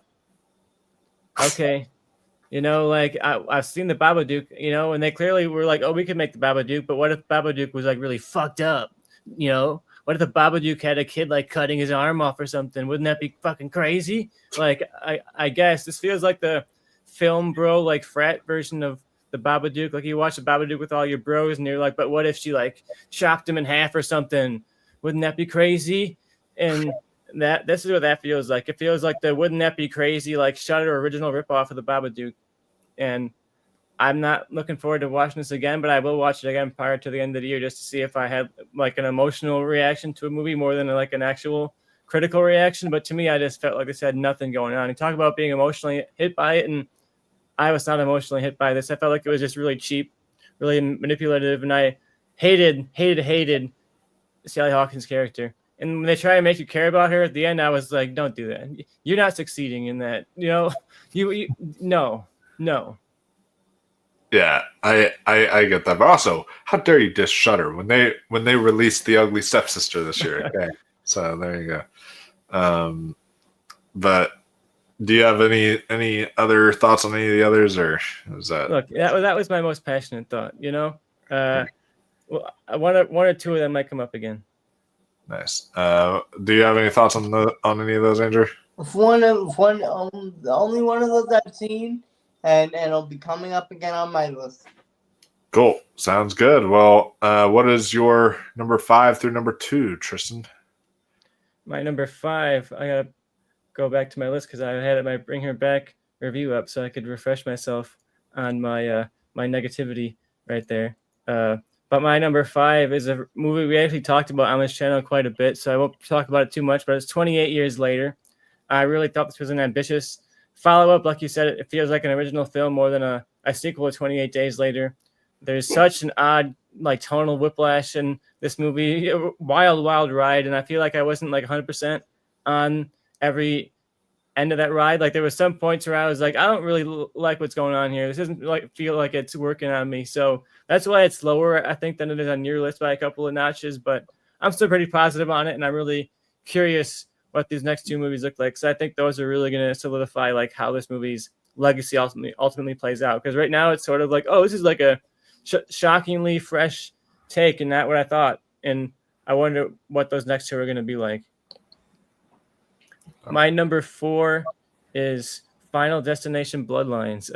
I know Ari mentioned it was in his top 3. Narrowly not in my top 3. I thought about pushing it up for a second, but I was like, I got to stay true to myself. So Final Destination Bloodlines, I mentioned at the top of the show that there was a follow-up to a franchise that I don't really have a lot of nostalgia for. Like I guess I like them, but I haven't really seen them that much. Like, and I went through and watched them all prior to this, and there wasn't really one that was like, oh, this is great. Like I was like, oh, these are like okay, I guess, And I know you guys covered them extensively on this channel as well, but it was not a franchise I cared that much about. But then when I went and I saw Bloodlines, I was like, I get it now, and I finally understood the appeal of Final Destination. I thought this opening sequence is just so incredible. It's so elaborate, and it's not just like, oh, look at this like elaborate person who's gonna die. It's like, look at this disaster that's building over the course of all of these like disasters that are building up into one huge like explosion. And you compare it to something like Final Destination 3D, where they had a lot of like those big set piece kind of deaths, and those are all just so stupid. And this movie has bigger set piece deaths here and there, but it just does not feel nearly as stupid. And I think the fact that it's focused is what really makes this interesting, that it's focused on like a family and not just random people who happen to be in one place at one time. It's people who actually care about each other. When somebody sees their brother or their sister or their aunt die in front of them, they're actually going to have like a reaction as a character. They're going to care and they're going to feel something, and you're going to feel something because you're in the audience and you're connecting to that character, right? So I think this movie worked significantly better on an emotional side than all the other movies did from that perspective. And I also think like this whole movie is just filled with like best deaths of the franchise level deaths.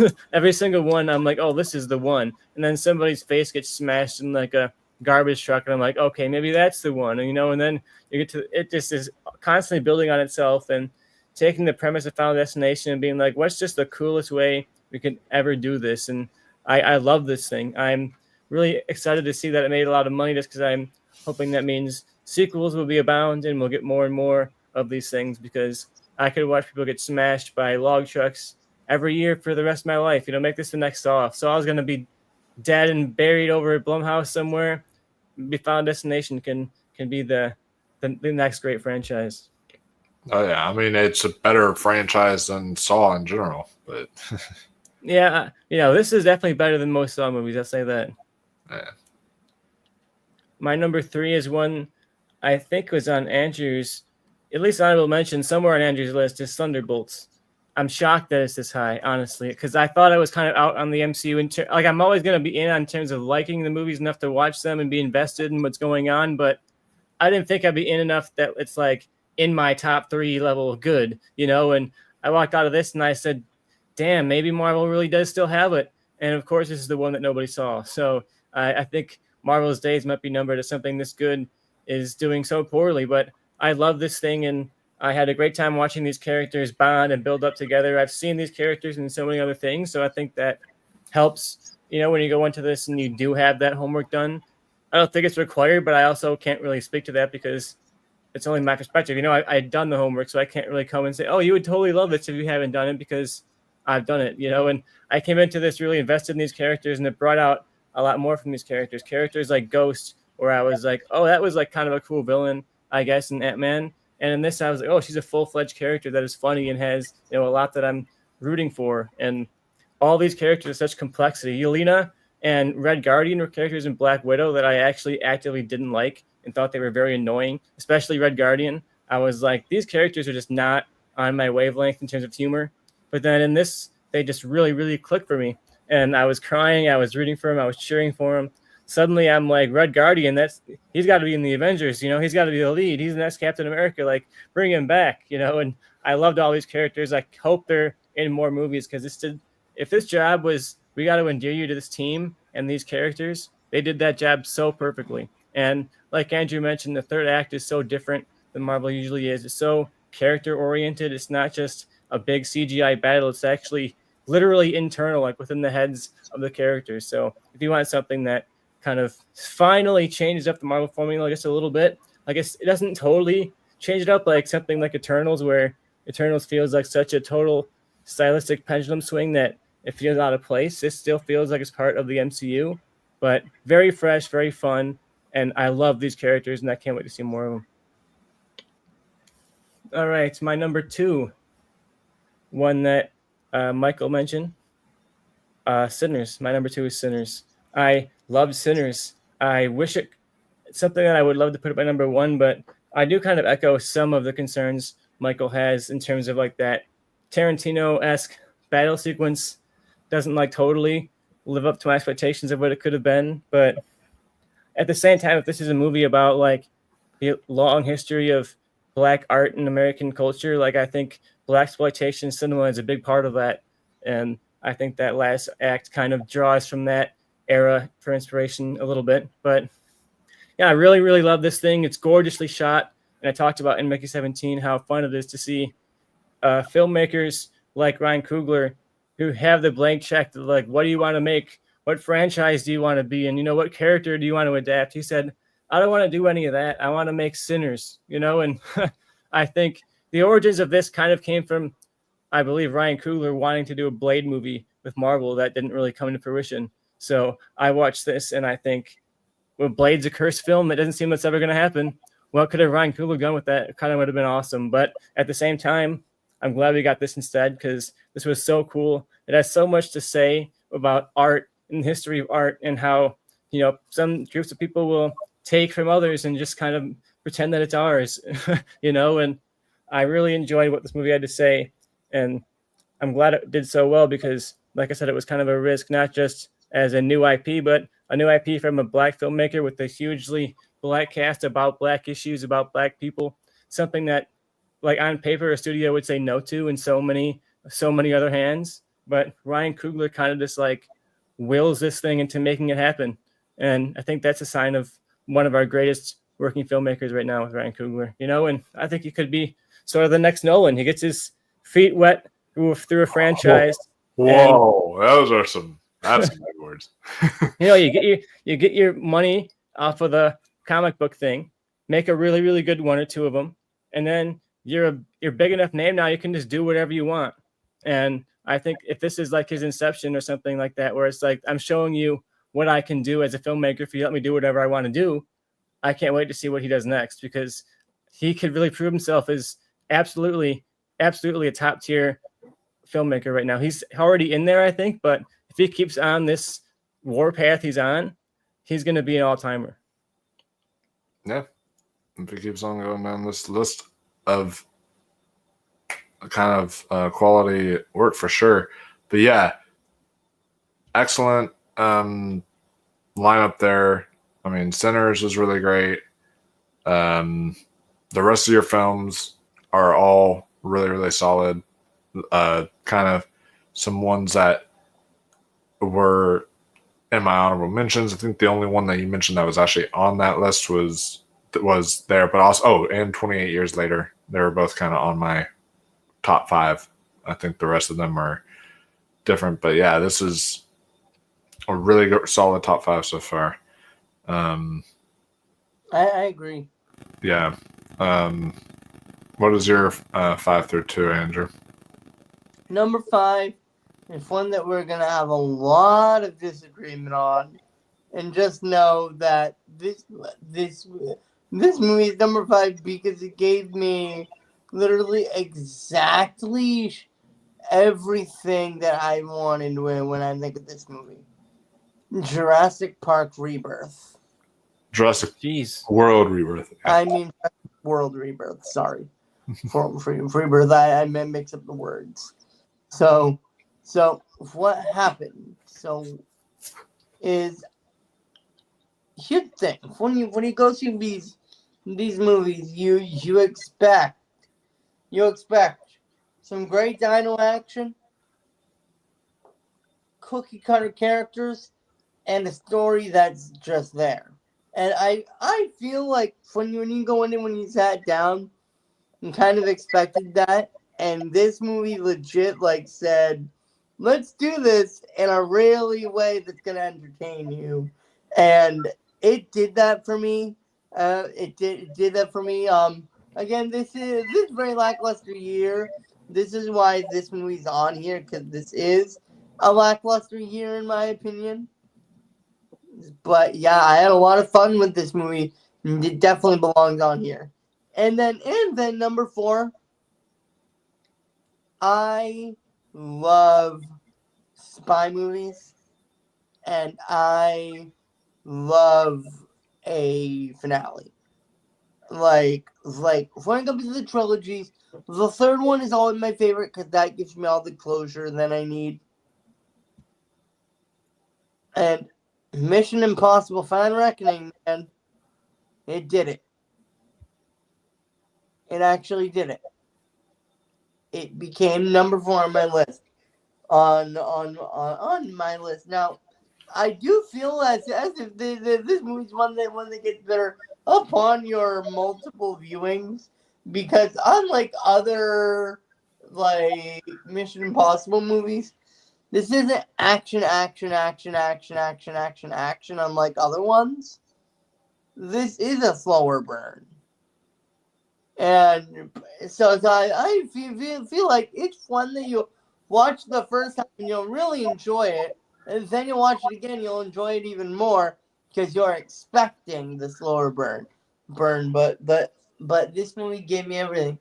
Everything. It gave me Ethan Hunt. It gave me emotional moments. It gave me a send off to characters that I love. It gave me this. Gave me that. It was a really solid adventure, and I love this franchise. I really do. Really happy it ended on this note. So yeah. So here we go. If we get to the top three, now these are the three that I like adore. And number three is The Battle of Wells Island. Wells Island, and I started watching this movie today, and all I am going to say is I was hooked. I was like, this feels like such a wholesome movie that you just want to get under a blanket and just have some hot soup and enjoy it, enjoy the atmosphere, enjoy the characters, see the lovable personalities, and it gave me so much. It gave me that, and that the character that you were talking about Michael, completely agreed. First, at the start, he came up as a character that could be very annoying in other hands, but because of how he's written in this way and directed in this way that he actually becomes extremely lovable. Like, if you just want to give him the biggest hug. And so, and I love the musician. I love the little romance story. I love the music. I love the island. I love the natives. Like the whole thing in the story with Amanda not knowing what a Reese's peanut butter cup is, not having rice. I loved those little moments, and the atmosphere on the island was great. It was great. The weather was great. Like, scenery was great. I just wanted to go to this island right now and visit it because it just looked so quaint. It looked so homey. It looked so. I do not even know how to describe it, and it's just a man, just a man who genuinely just wants to see his favorite people play music so that he can relive a memory. Such a wholesome plan, and I love it. I love a good wholesome movie like this. So this movie checks literally every single box. So that's why it's number 2. And Michael? Number 2. All I'm going to say is, on the rocky road to Dublin, 1, 2, 3, 4, 5. Hey! Hey, you had 2 folk movies back to back. Yes, Sinners. Now, with Sinners, it felt weird for the first half because first half I'm like, I thought this was a horror movie. Where's the horror? What's going on? And then it clicked like not happening. I'm like, wait, are they getting us connected to all of these characters that are going to be killed off and turned into vampires? And then the second time, and all the action happening, and I'm like, oh my god, I'm feeling so much more connected to every single one of these characters. I give a shit about who's turning into vampires and who's not. I'm caring about all of that stuff, and I adored it. And I do agree, the shootout scene did feel a little bit long in my opinion. Like, I felt like that could have been cut, and also shout out to the end credit scene though, to that mid credit scene though. Oh yeah, none of us even talked about that. That was so good. And what I loved most about the end credit scene? What? It felt long enough that when you stayed for it, you didn't feel like you wasted your time. Yeah. Like, if you've seen those end credit scenes, you have to sit there like literally like 10 minutes of credits for like a 30-second end credit scene.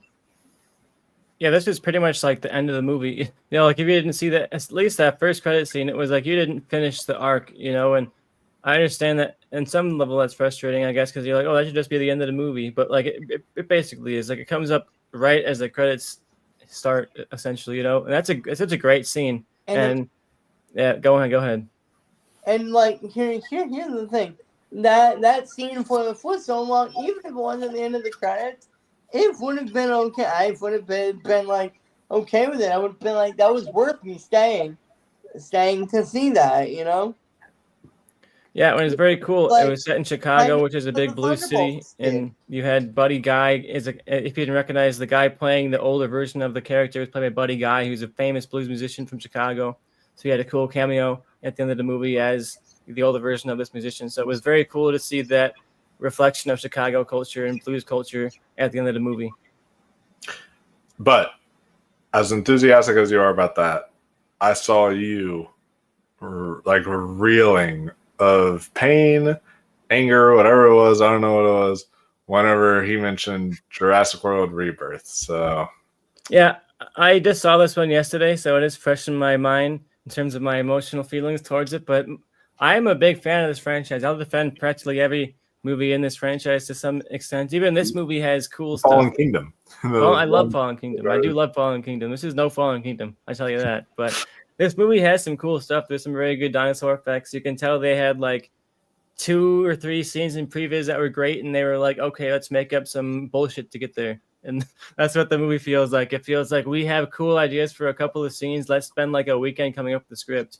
And that script absolutely feels like a rush job. This movie was something that was announced like a year ago, and they're like, oh, we're going to get it done in that time. And everyone was like, no, you're not. And they actually did it. They actually got it out by the release date. And you can tell, like, you can't tell visually, it looks fine, but everything beneath the surface is just so bad. The characters are terrible. Oh my God, is Scarlett Johansson so bad in this? Scarlett Johansson is terrible in this. You would not believe that she was like the highest grossing actress in the history of Hollywood by watching this. You think that she was like a freshman actress who's never been in anything like this before. Zero charisma, no humor. Like every time she tries to quip, I was like, this is uncomfortable. Like, I've seen you do this well. Why are you doing it poorly now? Like, you're just playing Black Widow just badly. Like, I don't know what that was, but yeah, such a waste of a cast. Jonathan Bailey, I guess, was an interesting character. He's at least the one that I could understand who he was and what he believed in and what he wanted and why he was there. You know, like everybody else, they were like, oh, you know, we got to get some money, you know, so we're here for the money. And that's all you really get from them. And it was very frustrating because you spend so much time with these characters, like in their lives, but yet they're doing like nothing of substance. They're just like sitting around, and they're trying so hard to make me care by playing the Jurassic Park theme really, really, really, really loud every 5 minutes. And it's just not working for me. And unfortunately, this thing, outside of like 2 or 3 really genuinely cool dinosaur sequences, the rest of it is just so bad. And I felt like I was in that theater for an eternity. Like if this thing was like half as long as it was, it might have been better. But my God, I was sitting there saying, is this like a 5-hour Jurassic Park movie? Because why is this over 2 hours? Yeah, I mean, because the original is over 2 hours, and I guess they think, oh, well, we can match up to that. But here's the thing. Earlier, Andrew was saying, you go to this franchise to see dino action and cookie cutter characters.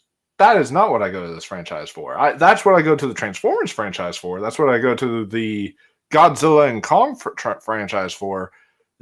Dr. Alan Grant is not a cookie cutter character.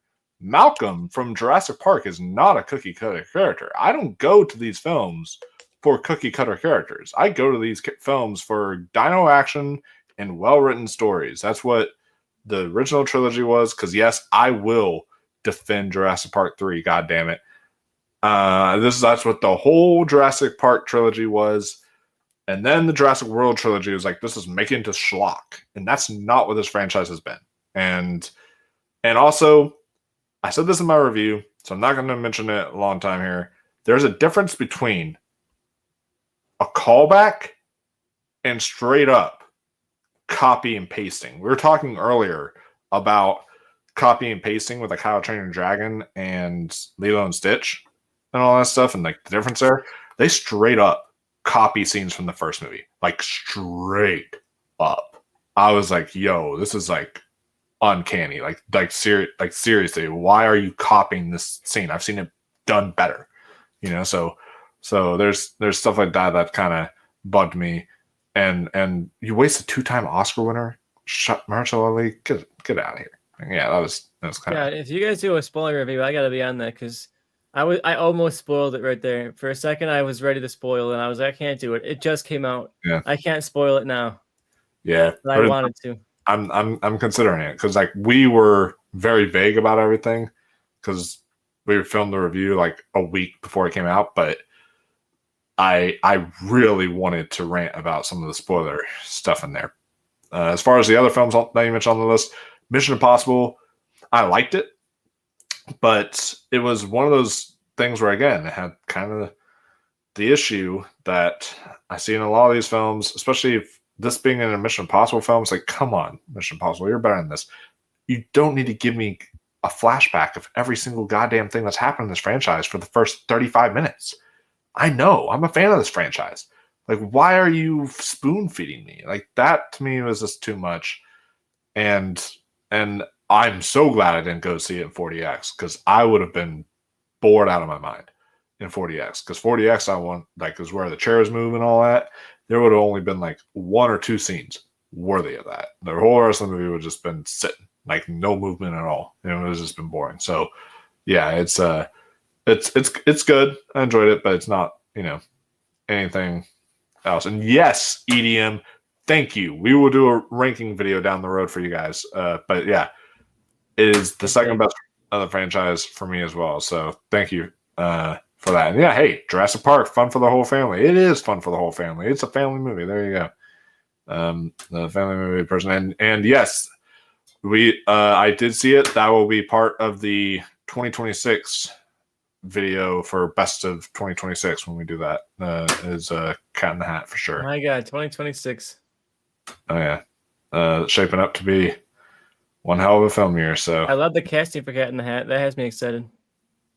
oh yeah, I am too. And then we got and then he also says, "Hi guys, hello Billy, Hello." how are you doing?" So yeah, now with all that said, guys, we have reached it almost perfectly at the 2-hour mark.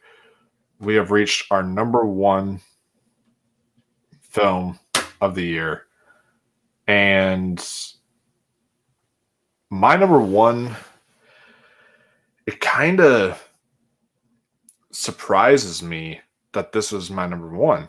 I guess I just didn't expect it to hit me this hard. So I feel like I'm always like the personal guy on this show. I have, How to Make Millions Before Grandma Dies, number 1 last year because of the personal reasons, and Perfect Days, number 1 the year for that because of personal reasons, and all these like kind of personal kinds of reasons as to why I have a film at number 1, which is the exact same reason why I have Bob Trevino Likes It at number 1. This was one I just saw a few days ago, so not that long ago. I bought it on Vudu because it was like $12.99 to buy or like $5.99 to rent. I was like, I'll just buy it. So I bought it and very glad I own it now because I will be seeing this film again, even though it is a tear jerker for sure. Like I'm like this broke my tear sacks. I straight up just I was ugly crying, waterworks by the end. Bring tissues to you because holy shit. But this film, it stars Barbie Ferreira, who I love from like Euphoria and stuff like that. This is her big breakout role. This is what's going to make her a star. She absolutely deserves to be a star because she was phenomenal in this film.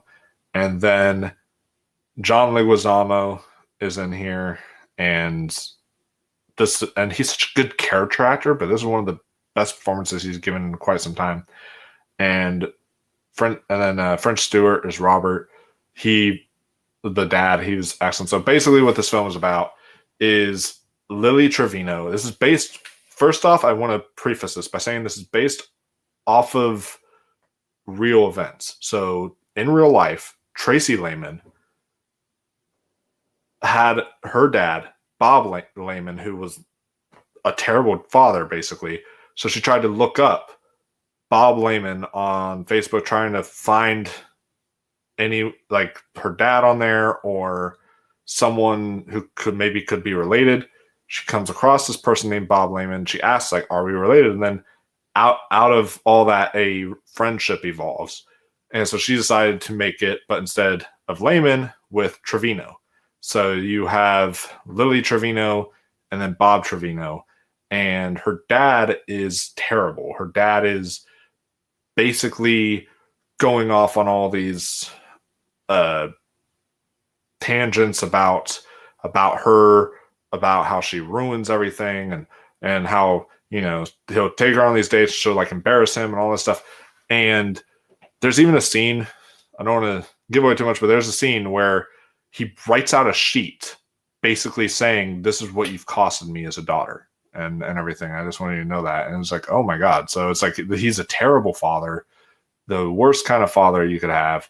Wasn't there for his in his daughter's life, and she doesn't have a mother because the mother left, so all she was really stuck with was a father. But because her father's so shitty, she's been longing that fatherly kind of connection. And when she friends this person on Facebook named Bob Trevino, she does the same thing Tracy Lehman did, like, are we related, blah blah blah.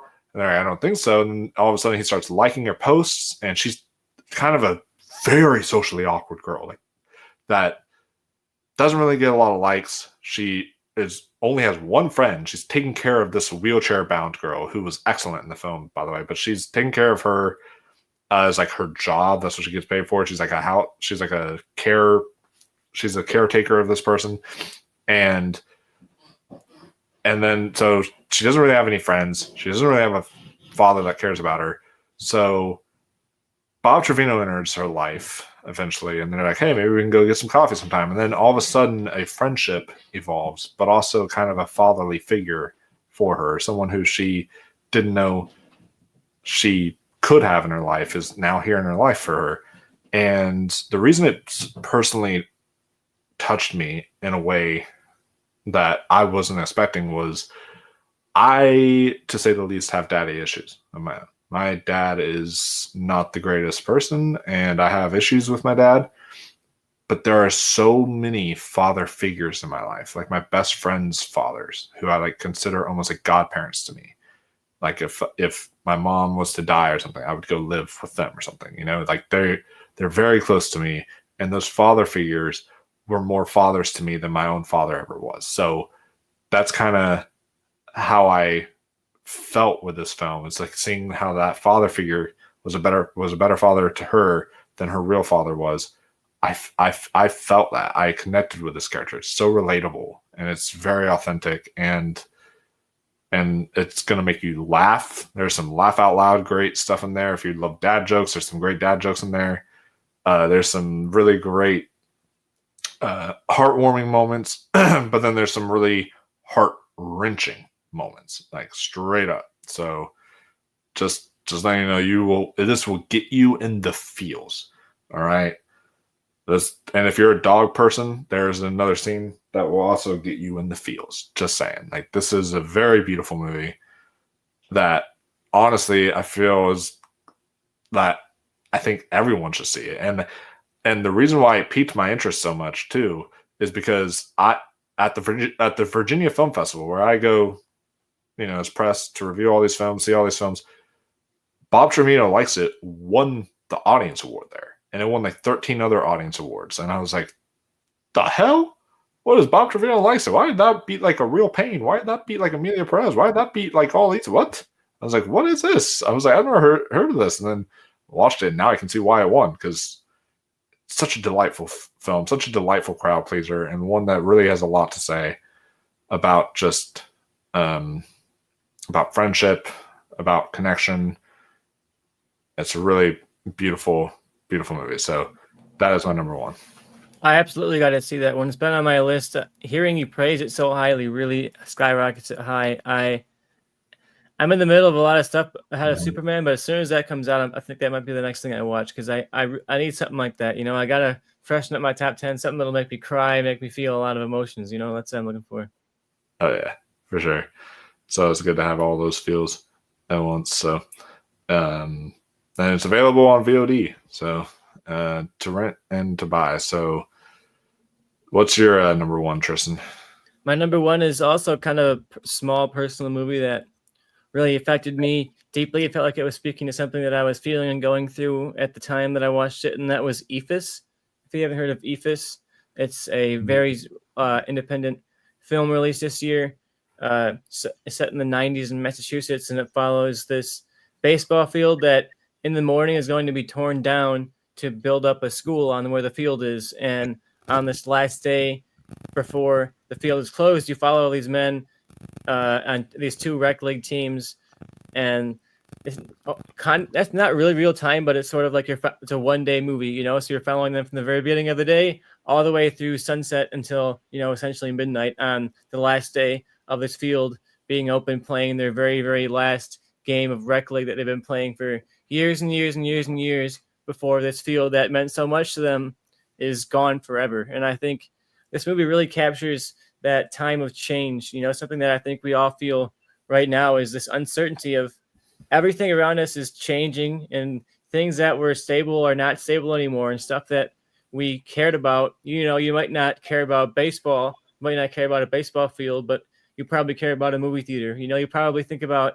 so many infinite memories you've had at a movie theater and what that could feel for you to be there on that last day, knowing that this theater that meant so much to me is going to be gone now. And I really love baseball. I think baseball is such a uniquely American pastime. It's also something that I think reflects a bygone time where things were a bit slower, things are more methodical. You weren't necessarily always wanting the next thing quickly. You know, baseball is a very, very slow sport where the pace is set by the individual players and can take forever. And I think this movie shows how these players, when they don't want the game to end, they can make the game last forever if they really want it to, because there's funny scenes where it's like you can tell they're kind of trying to like drag the game out and tie things up on purpose just to like keep things going on and on and on because they don't want this game to end because it means so much to them. We talked about how father figures can be so important to men, and this movie absolutely captures that and captures how important having a male role model you can look up to in your life is for men who,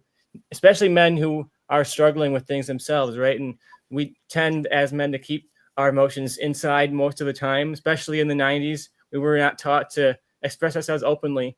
And this movie feels like an examination of that and like the quiet internal struggle that men can go through, that unspoken thing that nobody wants to talk about, but everybody is kind of feeling among themselves. It also feels like a Kevin Smith movie. It's kind of just like Doofus is hanging around being dudes, you know, bonding over this form of entertainment that they both really love. And I love that too. It's a hang-up movie with a lot going on beneath the surface. And I think if you look at the world around you and you're kind of scared about what's next, I think that's very relatable for all of us. This is a movie to remind you to live in the moment and to enjoy things while they're right in front of you, because tomorrow they literally might just be torn away from us. And I feel like, you know, right now things are very uncertain in the country. So, you know, it meant a lot to me to watch this and to see these moments of like people bonding together, you know, and spending time together in public. And it really meant a lot to me. So I'm happy to see it. And I'm happy to see it doing so well and kind of being like this indie success of the year. I'm sure it's on streaming now, but it's also popping up here and there at like indie theaters. So if you have an indie theater near you, it might be showing there. It's showing at my theater in a couple of weeks again. So I'm probably going to go back and see it again. So check it out for sure. Even if you don't like baseball, you're probably going to love these characters and connect with, like I said, that Kevin Smith hangout vibe movie that also has something to say about how times are changing. And we all want to hold on to the past, but no matter how hard we want to hold on to it, it's going to be gone, you know? So check Ephus out for sure. A really, really incredible movie. And like I said, a year where the big blockbusters sometimes didn't work for me. This is a movie that I'm so happy I saw, that in another year might have never even been seen by me, you know? So I'm happy I got the chance to see this one. I have a feeling that that's what 2025 is going to wind up being again. Is it's going to be kind of like a little bit like last year, where the indie films are really what kind of took hold and was really strong. And this one, so I didn't finish it, but so that's why I didn't talk about it. But I did get like 45 minutes into the film, so I didn't feel like it warranted talking about yet. I am going to finish it but I started watching it today, and I didn't get a chance to finish it. But if I would have finished it, I would have mentioned it for sure. I loved what I've seen so far. The reason I watched it was because not only did the Oscar expert have it at the number one, and I was like, oh, that's cool and all. But then I saw that you fucking rated this thing like a 5 out of 5, and I was like, holy shit, on Letterboxd. And that's what made me feel like, okay, well, I'm gonna check this one out and see what Tristan says about it. And yeah, I see what you're saying. This film is absolutely beautiful, and I love that kind of 90s photo, but also it's just about like, longing for, I guess, just like what you wish you could still have, Mm-hmm. and that's just a really beautiful kind of message there that a lot of people need to know. And yeah, great hangout movie. I'm a sucker for hangout films, and Ephus is an excellent hangout film. So look at us, like two small kind of indie films at number one. We'll see how that pans out for the rest of the year. But what do you have at number one, Andrew?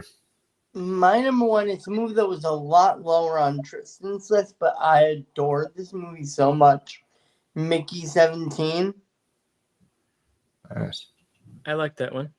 I had a lot of fun with this movie. It felt so unique with how it was done, with this like sci-fi comedy angle.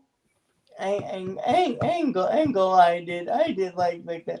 I did feel that the political stuff got a little bit too on the nose. Not only with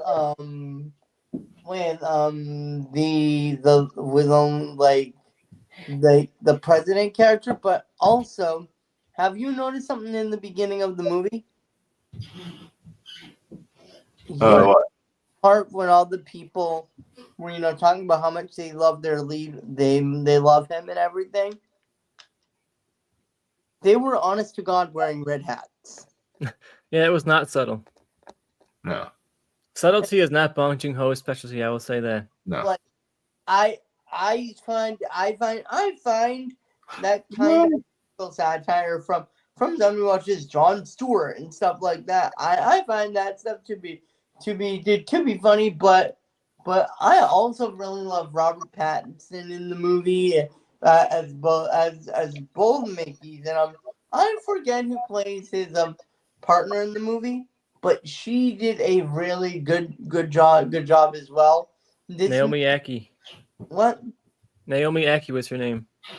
Yes, she did great, and I loved the heart at the end of the movie. I loved the heart, and I just loved so much in this movie. And probably the funniest scene in the movie for me is somebody actually used the Wilhelm scream at one point in the movie. I couldn't believe what I was hearing, and it was so forward too, like it was just right there. And I'm like, oh my god, they actually used that scream, and it only made me laugh even harder. That's probably the one moment that sticks out with me comedically in the whole movie, and I love it. So, not the best year for me so far, but I like my top 10, and I have a feeling that my top 10 at the end of the year is going to be a lot more competitive. Yeah, I have a feeling maybe 4 of these will stick around. Yeah. What are you guys feeling? I'm thinking maybe, honestly, I'm only confident in like Bob Trevino, honestly. like I'm thinking that's the only one that would stick around just because of There's how so much coming up this year. There is. We have One Battle After Another from Paul Thomas Anderson. We've got Sentimental Value, which I can already tell you is a contender for my favorite movie of the year. And then there's going to be like so many others. The Running Man, Caught Stealing from Darren Aronofsky. Like there's tons and tons of movies during the fall season. I But- can almost, and I can guarantee you, end of the year, Mickey 17 is not going to be number one. Oh yeah, no, I mean, Minimum going to be Who two or who knows? It may even be thrown this month if Superman is like what it's hyped to be. So minimum going to be 2 or 3. You know why? why? Wake Up Dead Man and Wicked Oh yeah, both come out at the end of the year, and both are like my 2 biggest movies of the year. It's hard for me to imagine Avatar not making my cut. I just was so enamored by that last Avatar movie, I couldn't believe it. And if this movie's like Yeah. as good as that one, it's going to be hard for me not to fall in love with that thing. and also we have a new Guillermo del Toro film, Frankenstein, this year. We got that film. Linklater has some movies this year, maybe 2 Yeah, coming out this too. year. We got Jay Kelly from Noah Baumbach, you know. So then, like, yeah, there's some heavy hitters that still have yet to come. And for me, this could be really, really dumb, but I am so excited as a comedy and a satire fan. I am so excited for The Naked Gun. Like, There's a good shot that's in my top 10 for sure. If that thing hits the way the first No trailer hit, trailer- that'll no be in there. trailer this year has made me laugh harder than that official trailer. Although that trailer stole a joke that I have always used. They stole it from me, so I should sue them. What Is, joke? is every time they're like, "Here, have a seat," I'm like, "Thank you," and I pick it up and walk off with it. That joke killed me every time. I was like, "Oh, that's so great," and the posters have been great too. Like the posters for the movie, like the taglines that they've been using have been so clever. Yes. It's just like Yeah. So the arms one and on the and like the fingers one. It was a while. So even that has potential to be on here at the end of the year. If it's as funny as this trailer makes it out to be, this could make it into my top 10 of the year. Knowing how much I love comedies and satirical film. yeah, we'll see. It'll be interesting to revisit this and then see which ones are actually in our top 10 from the end of the year. But we have from Billy Judd says, who wants Alec Baldwin to return as Larry Quinn and Cat in the Hat to 2026? Oh yeah, I heard he's coming back in the role. Which Yeah, I is don't know about that. kind of crazy. It's like, okay, but he is in a 2025 movie this year because they did release Rust, so that actually came out. It Didn't exists. make my list. Maybe I'll check that one out. I don't know. I don't know about that. I don't know about that either. But I don't think it will. I would love for it to though. It says Bob Trevino could be a contender for screenplay. I think it's too early in the year for that. Unfortunately, it could get WGA. WGA does some weird, wacky stuff, like My Old Ass or other stuff like that. So it could get a WGA nom, definitely. I want to manifest an acting nom for Ephus. Keith Oh, William yeah. Richards. He's coming in. Uncut Gems put him on the map, and now Ephus is gonna put him up there. Oh yeah, yeah. So he's so good in that movie so far. So I definitely think that would be a worthy acting nom. And I mean, I think it could happen at Independent Spirits, for sure. But that's a really good one. I loved seeing how different this was. He says, "Do you guys keep best of the year and favorites of the year lists like I used to? My most memorable deviation, 2004 Eternal Sunshine, was number one best, but White Chicks was my number one fave." I understand that. Sometimes you got to go with what your heart's telling you. And Yeah. the heart Yeah. just goes to Terry Crews sometimes. Yes, completely agree. Like if The Naked Gun is on my top 10, just know that is a very personal thing. That's not arguably the best. That's a very personal. I love this movie. Yeah, I used to really differentiate like favorites from best, and I think in some sense, like if you're looking at academically trying to give like a list of the most influential films of all time or something like that, there's got to be some level of like objectivity to that. But in terms of my yearly list, it's definitely my favorites and the stuff that I like the most. And I think I try to equally measure like artistic quality versus just like personal resonance, right? I think when you look at this list, you can see a variety of stuff that is just kind of like on paper great stuff like Sinners and also stuff like Ephes that just personally hit for me hard. But it is a complex way to mix like your personal favorites with what you think is like an supposedly objectively better made movie. But yeah, I tend to just lean towards what I personally feel, what I personally like, because objectivity in art is sometimes overrated. Yep. Yeah. No, I completely agree. And then he also asks, is there a movie in your top 10 you're afraid to rewatch because you're afraid it won't hold up on the rewatch? My strategy when selecting my film of the year is to pick the one that will hold up rewatch / years later. Like from this year, I guess one that would be that's on my top 10 that I guess I would be kind of worried to rewatch in case it didn't hold up. I'd have to think about that. Maybe 28 years later, possibly I could see something like that. But I'm curious about Friendship because Friendship is such a fun first experience when you're realizing what the movie is and you're like, I can't believe what you're seeing. I wonder if watching it like at home by myself when I already know what it's going to be, if it might kind of weaken the impact of realizing how crazy it actually gets, the turns that it takes and surrealist turns and almost like Lynchian elements that are like shocking within both Friendship and 28 Days Later have like crazy Lynch elements. But yeah, I'm wondering mostly about Friendship because it was so comedic based and sometimes comedies on rewatch just don't hit like they did.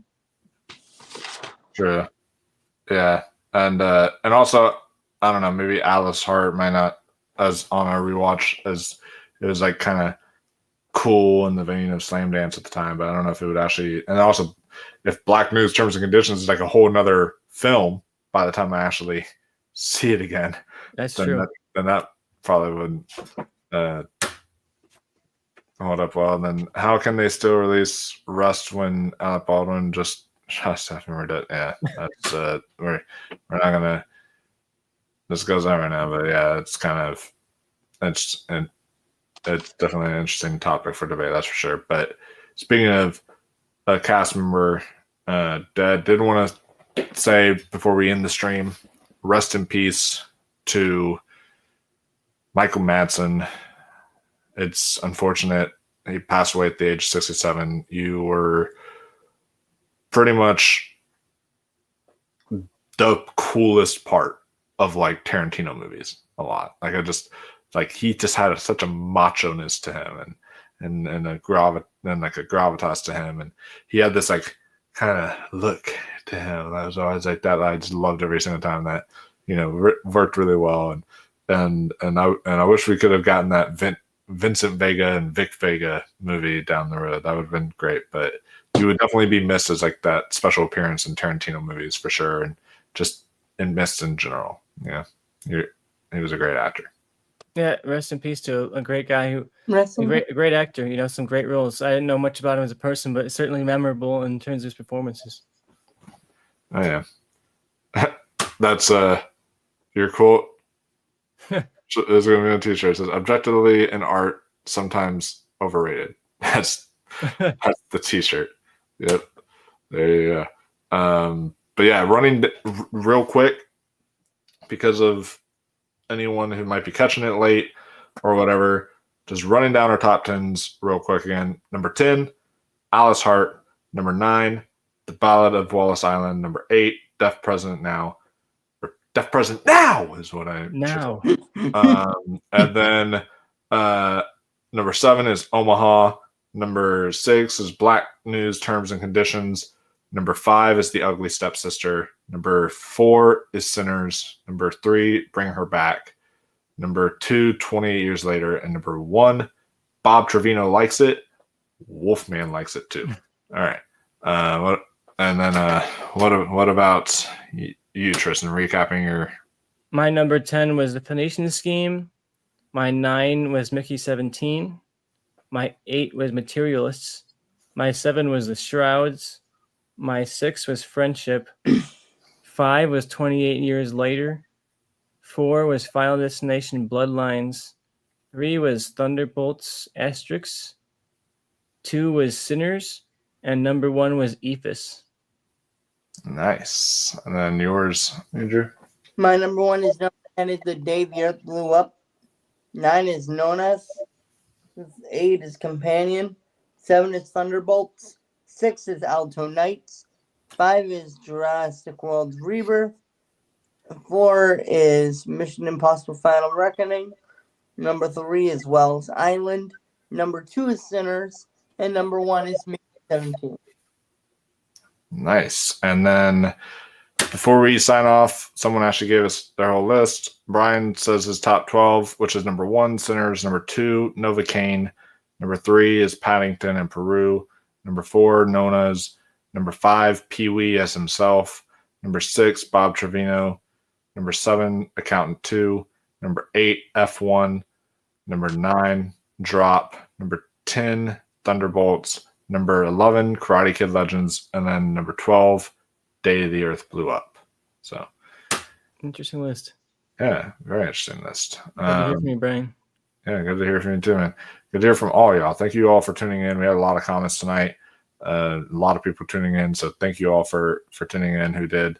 And definitely make sure that you are subscribed to this channel because there's a lot of halfway stuff going on here.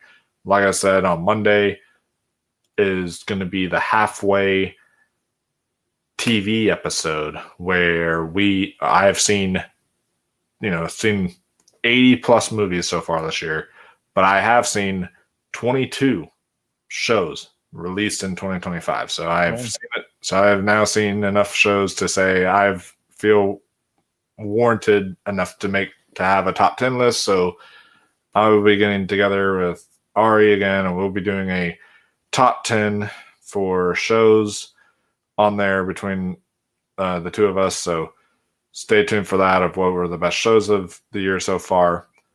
Also, speaking of shows and movies, we're also doing decade episodes.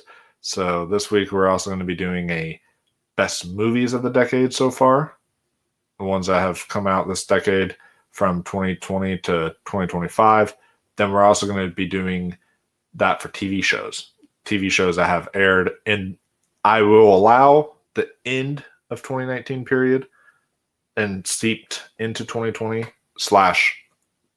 into 2025. So that should be a fun doubleheader episode. And speaking of TV, we got a lot of awards roundtable coming up soon because I'm doing all those episodes with Chris Diaz, who's also a big TV guy, where we are basically going through Emmy categories and breaking them category by category. And this weekend we're doing we are going to be tackling the best limited series category. So running through all those, doing every part of the limited series. Then in the last few days before the Emmy nominations, we will actually be giving our final predictions in like every category. So that should be a fun time. And yeah, there's a ton of other stuff coming up on the 19th. Austin and I are doing Shark Night as our drinking game this year. So that should be fun. So for this month. So a lot of really great stuff, but the halfway point stuff is what is really, to be on the lookout for. And I may even do something for Michael Madsen yet. I'll brainstorm, see if I decide to do something there. But yeah, a really, really exciting lineup of stuff coming out. So make sure you ring that notification bell so you do not miss a single one of those videos. We will see you all next time. Until later, stay classy, my friends, and keep on watching those movies.